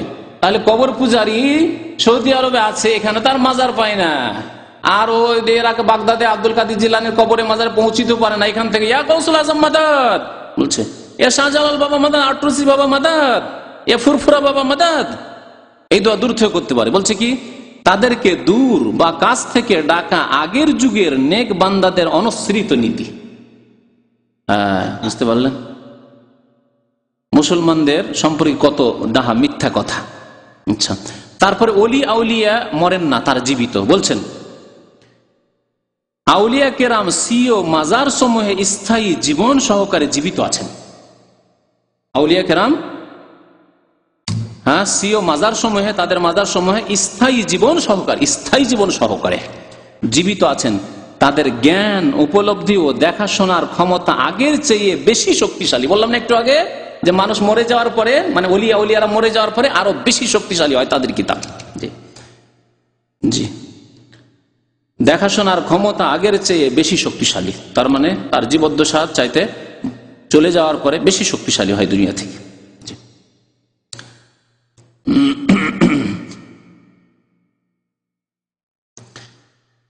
আচ্ছা, তাদের একটি কথা শোনেন। আমরা যদি আপনাদেরকে জিজ্ঞেস করি যে সবচাইতে বড় আল্লাহর ওলি কে, আল্লাহর ওলি কে, বলতে পারেন নবী সাল্লাল্লাহু আলাইহি ওয়াসাল্লাম, কিন্তু নবী সাল্লাল্লাহু আলাইহি ওয়াসাল্লাম তো নবী রাসূল। নবী সাল্লাল্লাহু আলাইহি ওয়াসাল্লাম ছাড়া তার উম্মতের মধ্যে সবচাইতে বড় ওলি কে? আবু বকর রাদিয়াল্লাহু তাআলা, ঠিক না? তারপরে উমর রাদিয়াল্লাহু তাআলা, উসমান রাদিয়াল্লাহু তাআলা। এই কবর পূজারীরা এইটুকু কথা বলেছে, বলার পরে আর কি বলছে? বলার পরে বলছে যে এখন বেলায়াত মানে ওলি হওয়া সীমিত হয়ে গেছে, সবাই ওলি হইতে পারে না। এখন ওলি শুধু হবে আলী রাদিয়াল্লাহু তাআলার বংশধর থেকে, কিয়ামত পর্যন্ত যত ওলি হবে আলী রাদিয়াল্লাহু তাআলার বংশধর থেকে। তার ওলি মানে নিজের ঈমান আমল দিয়ে তাদের কাছে ওলি হয় না। শিয়া মতবাদ, শিয়াদের সাথে তাদের খুব গাঢ় মিল রয়েছে, জি, আকীদার। বলছে আগের পরের সমস্ত আউলিয়া কেরাম থেকে উম্মতে মুহাম্মাদীর আউলিয়া কেরাম আফজাল, এবং উম্মতে মুহাম্মাদীর সমস্ত আউলিয়া কেরামের মধ্যে মারিফাত ও খোদার নৈকট্য লাভের দিক থেকে সবচেয়ে বেশি মর্যাদাশীল হলেন 4 খলিফা। তাদের মধ্যে সবচেয়ে মর্যাদাবান হলেন হযরত সিদ্দিক আকবর, ফারুক আজম, তারপর হযরত উসমান, তারপরে হযরত আলী রাদিয়াল্লাহু তাআলা। তবে হুজুর আলাইহিস সালাম শেখানকে অর্থাৎ হযরত আবু বকর সিদ্দিক, ওমর, ফারুককে কামালাতে নবুয়ত দ্বারা ভূষিত করেছেন। আবু বকর, ওমরকে আল্লাহর নবী নবুয়তের কামাল দিয়েছেন, মানে নবুয়তের কামাল দিয়েছেন। বুঝেন, তাদের বোধগম্য কথা নয় তাদের। নবুয়তের কামাল দিয়েছেন নবী করিম সাল্লাল্লাহু আলাইহি ওয়াসাল্লাম, মানে নবুয়তের কিছু গুণ দিয়ে দিয়েছেন। নবুয়তের গুণ কাউকে দিয়ে দিলে তো নবী হয়ে যেতে পারতো তারা, তাই না? ওয়ালায়াতের গুণ দিলে ওয়ালি হবেন, আর নবুয়তের গুণ দিলে তো তারা নবী হয়ে যাবেন। তাহলে আবু বকর ওমর কি নবী হয়ে গেছেন? আচ্ছা, নবুয়তের কামাল দান করেছেন আবু বকর ওমরকে। আচ্ছা, এবং হযরত মাওলা আলী কাররামাল্লাহু ওয়াজহাহুকে কামালাতে বেলায়েত দ্বারা ভূষিত করেছেন, মানে কামেল ওলি করেছেন। আল্লাহর নবী আলী রাদিয়াল্লাহু তাআলাকে কামেল ওলি করলেন, আবু বকর ওমর ওসমান তারা কামেল ওলি না? কামেল বেলায়েত দান করলেন কাকে? আলী রাদিয়াল্লাহু তাআলাকে। তার থেকে বেলায়েতের সূচনা হয়, তাহলে ওলির সূচনা হযরত আলী রাদিয়াল্লাহু তাআলা থেকে হচ্ছে। শুনলেন তাদের কথা? এবং পরবর্তী সমস্ত আউলিয়া কেরাম তারই বংশধর থেকে বেলায়েত প্রাপ্ত হয়েছেন, এও হবেন। যত ওলি তারপরে হবে সব কি হবে? কোত্থেকে হবে? আলী রাদিয়াল্লাহু তাআলার বংশ থেকে হবে। এই হলো বেরেলভী আকীদা। অথচ আল্লাহ পাক রব্বুল আলামিন কোরআনে কারিমে বলছেন, আলা ইন্না আউলিয়া আল্লাহি লা খাউফুন আলাইহিম ওয়া লা হুম ইয়াহজানুন, নিশ্চয় আল্লাহর ওলিদের কোনো ভয় নেই, কোনো চিন্তা নেই। তারা কারা? আল্লাযীনা আমানু ওয়া কানু ইয়াত্তাকুন। আল্লাহ বলছেন না তারা আলীর বংশের শুধু, হ্যাঁ, এই কথা বলছেন না। এমনকি নবীর বংশের শুধু, তাও আল্লাহ বলছেন না। বলছেন কি? এমনকি শুধু আরব, তাও বলছেন না। কি বলছেন? আল্লাযীনা আমানু, যারা ঈমান নিয়ে এসেছে, সুন্দর করেছে ঈমানকে, ঈমানকে সুন্দর করেছে। ঈমানের সংজ্ঞা, ঈমানের পিলার, ঈমান যে কেমন হইতে হবে উচ্চ পর্যায়ে, এরকম ঈমান যাদের ঈমান রয়েছে। আর ওয়া কানু ইয়াত্তাকুন, যারা পাপ মুক্ত জীবন যাপন করে, তাকওয়ার জীবন যাপন করে, আল্লাহ ভীরুতার জীবন যাপন করে, দুইটি গুণ যাদের আছে তারাই আল্লাহর ওলি। তাহলে ওয়ালায়াত, আল্লাহর ওলি হওয়া মানুষের অর্জিত বস্তু। মানুষ ইচ্ছা করলে মেহনত করে আল্লাহর বন্ধু, আল্লাহর দোস্ত হতে পারে, আল্লাহর ওয়ালায়াত বন্ধুত্ব হাসিল করতে পারে। নবুয়াত হাসিল করা যায় না মেহনত করে। সারা জীবন যদি ইবাদত বন্দি করে নবী হতে পারবেন না, কারণ নবুয়াত আল্লাহর দান। আল্লাহ বলছেন আল্লাহু আ'লামু হাইসু ইয়াজআলু রিসালাত, আল্লাহ বেশি জানেন যে কাকে রাসূল বানাবেন। তার রসুল বানানো হচ্ছে আল্লাহ পাক রব্বুল আলামিনের স্পেশাল দান, খাস রহমত। আল্লাহ যাকে ইচ্ছা রসুল বানিয়ে থাকেন, যাকে ইচ্ছা নবী বানিয়েছেন। আর শেষ নবী মুহাম্মদ সাল্লাল্লাহু আলাইহি ওয়াসাল্লাম হয়ে গেছেন, আর কোন নবী আল্লাহ বানাবেন না। বাকি ওলি মানে আল্লাহর বন্ধু যে কেউ হতে পারে, কিন্তু এরা সীমিত করলো আলী রাদিয়াল্লাহু তাআলার বংশে, যাতে করে বংশ পরম্পরা পীর মুরিদিটা চলতে থাকে। পীরের ছেলে পীর হতে পারে, যদিও ফাসেক হোক না কেন, যদিও সে বেনামাজি হোক না কেন, যদিও মুশরিক হোক না কেন, যদিও লম্পট চোর বাটমার হোক না কেন, কিন্তু আলীর বংশের দাবিদার যে আমরা আওলাদে রসুল, আমরা আলীর বংশের, সুতরাং আমরা হচ্ছে আল্লাহর ওলি, আল্লাহ আর আমরা পীর।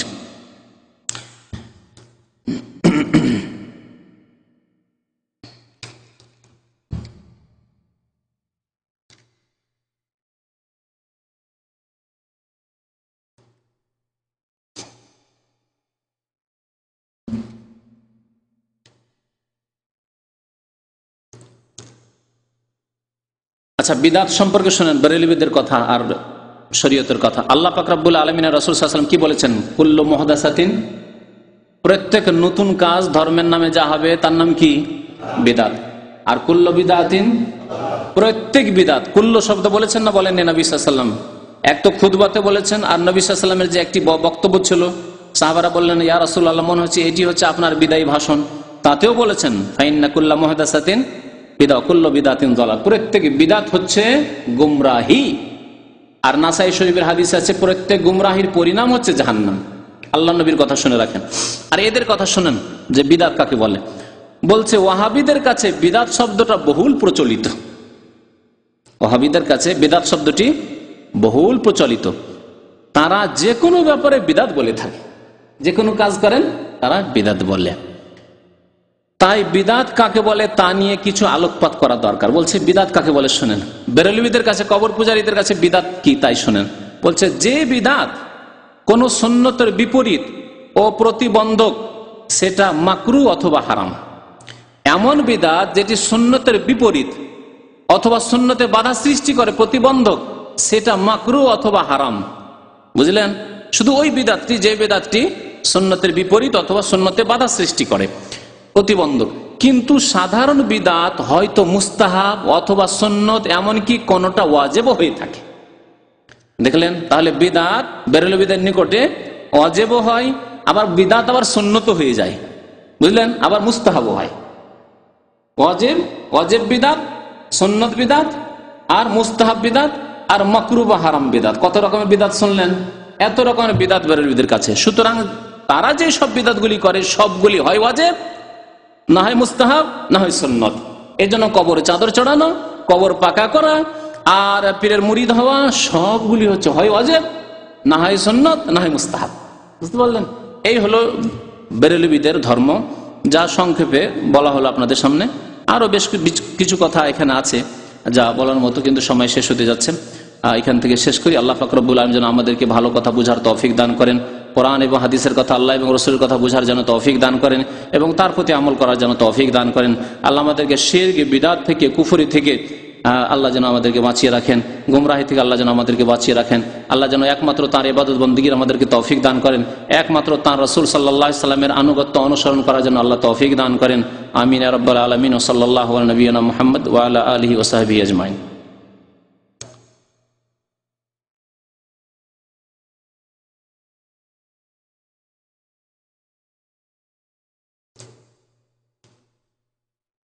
আর একটি কথা শোনাই, না হলে অসম্পূর্ণ থেকে যাবে। দেখেন, ওয়ালিগণের কারামত হক, এর অস্বীকারী পথভ্রষ্ট। কথাটা ঠিক যে ওলি আউলিয়ার কারামত হতে পারে, কিন্তু কারামত কেমন হতে পারে? আচ্ছা, আর সবচেয়ে বড় ওলির বেশি কারামত হবে না ছোট ওলির বেশি কারামত হবে? যত বড় ওলি হবে তত কারামত হওয়া উচিত। আর একটু আগে সেই শুনলেন যে তারা স্বীকার করে সবচেয়ে বড় ওলি আবু বকর, ওমর, ওসমান, 4 খলিফা, তাই না, আলী। এখন শুনেন কারামত আবার কেমন হয়। বলছে যে 5 নম্বর মাসলা, মৃত ব্যক্তিকে জীবিত করা, মরা মানুষকে জীবিত করা, এটি হচ্ছে কারামত ওলিদের। জন্মান্ধ কুষ্ঠ রোগীকে আরোগ্য দান করা, জন্মান্ধ, মায়ের পেট থেকে জন্ম নিয়েছে অন্ধ হয়ে, আর কুষ্ঠ রোগী এইরকম লোককে আরোগ্যতা দান করা, দুনিয়ার এক প্রান্ত থেকে অন্য প্রান্ত এক মুহূর্তে পরিভ্রমণ করা, দুনিয়ার এদিক থেকে ওদিক। তাহলে ওলি আউলিয়া এত বেশি আছে, আর পীর বাংলাদেশে এত আছে। বাংলাদেশের লোককে তো ফ্লাইটে সব টিকিট খরচ করার দরকারই নাই, 3.5-4 লাখ টাকা দিয়ে ভিসা নিয়ে আসছেন, দিবেন উড়ান, একবারে পীরকে ধরবেন যে পীর বাবা আমাকে সৌদি আরব পৌঁছে দাও। আর সৌদি আরব কেন আসবেন? টাকা, বেশি টাকার জন্য যাবেন। পীর বাবা আমেরিকার আর গ্রিন কার্ড দিচ্ছে না, কানাডা দিচ্ছে না আমাদের সাধারণ লোকদেরকে। আল্লাহর হস্তে 7 সমুদ্র 13 নদী আটলান্টিক পার করে আমাদেরকে আমেরিকার কানাডা পৌঁছে দাও। আর কিছুদিন ইনকাম করলেই তো বড় লোক হয়ে গেলেন, ফিরে চলে আসেন, ডলার নিয়ে ফিরে চলে আসেন। পীর ধরেন এইরকম। দেখেন, পৃথিবীর এক প্রান্ত থেকে অন্য প্রান্তে এক মুহূর্তে পরিভ্রমণ করা, মোট কথা অনেক অসাধ্য কাজ আউলিয়া কেরাম দ্বারা সম্ভব। তবে যেগুলো অসম্ভব বলে প্রমাণিত হয়েছে সেগুলো কখনো সম্ভব নয়। কোনগুলি অসম্ভব বলে প্রমাণিত হয়েছে? আল্লাহর নবী কোন মৃতকে জীবিত করেছেন? তাহলে অসম্ভব বলে প্রমাণিত হয়েছে না হয়নি? মুজিজা, কেরামত চাইতে উঁচু হচ্ছে মুজিজা, নবীদের সাথে খাস। আল্লাহর নবী তার মুজিজা তো কোনো মৃতকে জীবিত করে দেখাননি। বুঝতে পেরেছেন? এটা পারেননি। তারপর আরেকটি কথা শুনেন, কেরামত আল্লাহ ছাড়া, আল্লাহ রসুল ছাড়া অন্যদের, আল্লাহর নেক বান্দাদের, আর মুজিজা আম্বিয়াদের, সেটি তাদের ইখতিয়ারে থাকে না। অনেক সময় জানতে পারেন যে আল্লাহ দেবেন, আর অনেক সময় জানতে পারেন না যে কি হচ্ছে। আমি বহুবার শুনিয়েছি, মুসা আলাইহিস সালামের হাত থেকে লাঠি আল্লাহ ফেলতে বললেন, লাঠি যেমনই ফেলা তেমন অজগর সাপ হয়ে একেবারে লাফ দিয়ে চলে আসছে। মুসা আলাইহিস সালাম তখন ভয় পালাতে শুরু করেছেন। কোরআন আছে না নেই? কোরআনে কারিমে আল্লাহ এই ঘটনা উল্লেখ করেছেন। তাহলে মুসা আলাইহিস সালাম যদি জানতেন যে আমার লাঠি, এটি আমার মুজিজা, এই অজগর সাপ হয়েছে, তাহলে পালাবেন কেন? ভয় কেন হবে তার? জানতেন না তো।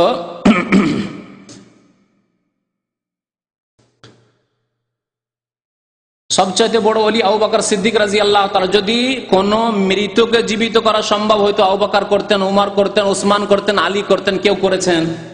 কেউ করেছেন? তারপরে শুনলেন যে ওলি আউলিয়া নাকি মরে গেলে, মানে কবরে চলে গেলে আরো শক্তিশালী হয়ে যান। তাহলে আলী রাদিয়াল্লাহু তাআলা শুনেন। আর খান আলী রাদিয়াল্লাহু তাআলা আনহু ইন্তেকালের পরে যখন হুসেন রাদিয়াল্লাহু তাআলা আনহু কারবালায় শাহাদাত বরণ করছেন, তো এত বড় ওলি, ওলিদের তিনি প্রথম নম্বর ওলি আলী রাদিয়াল্লাহু তাআলা আনহু। তিনি ছেলেকে উদ্ধার করতে পারলেন না। তিনি ছেলেকে যে তাকে শহীদ করে দেওয়া হলো, আবার জীবন দান করতে পারলেন না। জীবন দান করতে পারলেন না। হাসানকে জীবন দান করতে পারলেন না। যদি মৃতকে জীবিত করায় যদি আল্লাহর ওলিদের কারামত হয়, তাহলে তারা অবশ্যই করতে পারতেন। জি, আল্লাহ পাক রব্বুল আলামিনের কাজ। হুয়া ইউহয়ি ওয়া ইউমীত, আল্লাহ হচ্ছেন জীবন দানকারী, মৃত্যু দানকারী। কারো হাতে জীবন দান করা, মৃত্যু দান করা নেই। এসব শিরকি কুফরি আকীদা যেগুলিকে কারামাত বলে চালিয়ে দেওয়া হয়েছে, আল্লাহ যেন তাদেরকে হেদায়েত দান করেন, আল্লাহ যেন তাদের গুমরাহি দূর করেন, আল্লাহ পাক রব্বুল যেন আমাদের হেফাজত করেন, আমাদের গুনাহ খাতা যেন মাফ করে দেন, আমাদেরকে নেক আমলের তৌফিক যেন দান করেন। আমিন ইয়া রাব্বাল আলামিন। সাল্লাল্লাহু আলা নবিয়িনা মুহাম্মদ ওয়া আলা আলিহি ওয়া সাহবিহি আজমাইন। কি প্রশ্ন আছে?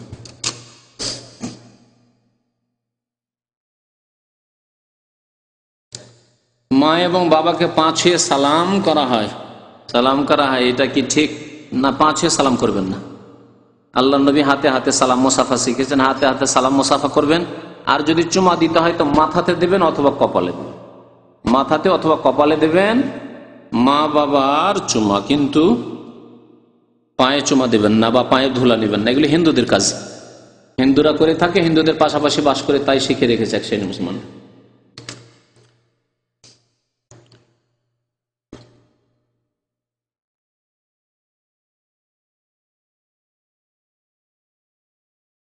আমাদের দেশে কিছু কিছু লোকেরা বলেন যে সেজদার সময় মুখমণ্ডলে যদি হাত লাগে তাহলে তাদের নামাজ হবে না। জানি না এইসব কথাবার্তা ভিত্তিহীন, জি, মূর্খদের ফতোয়া।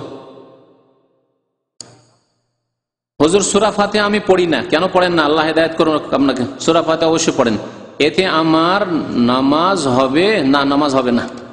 এতদিন জানতেন না, হয়তো হয়েছে বা হয়ে যাবে, আল্লাহ মাফ করবে, কিন্তু জেনে নেওয়ার পর আপনার কানে পৌঁছে গেল লা সালাতা লিমান লাম ইয়াকরা বিফাতিহাতিল কিতাব। নবী সাল্লাল্লাহু আলাইহি ওয়াসাল্লাম বলেছেন সূরা ফাতিহা যে পড়ে না তার নামাজ হয় না, এরপরে আপনার নামাজ হবে না।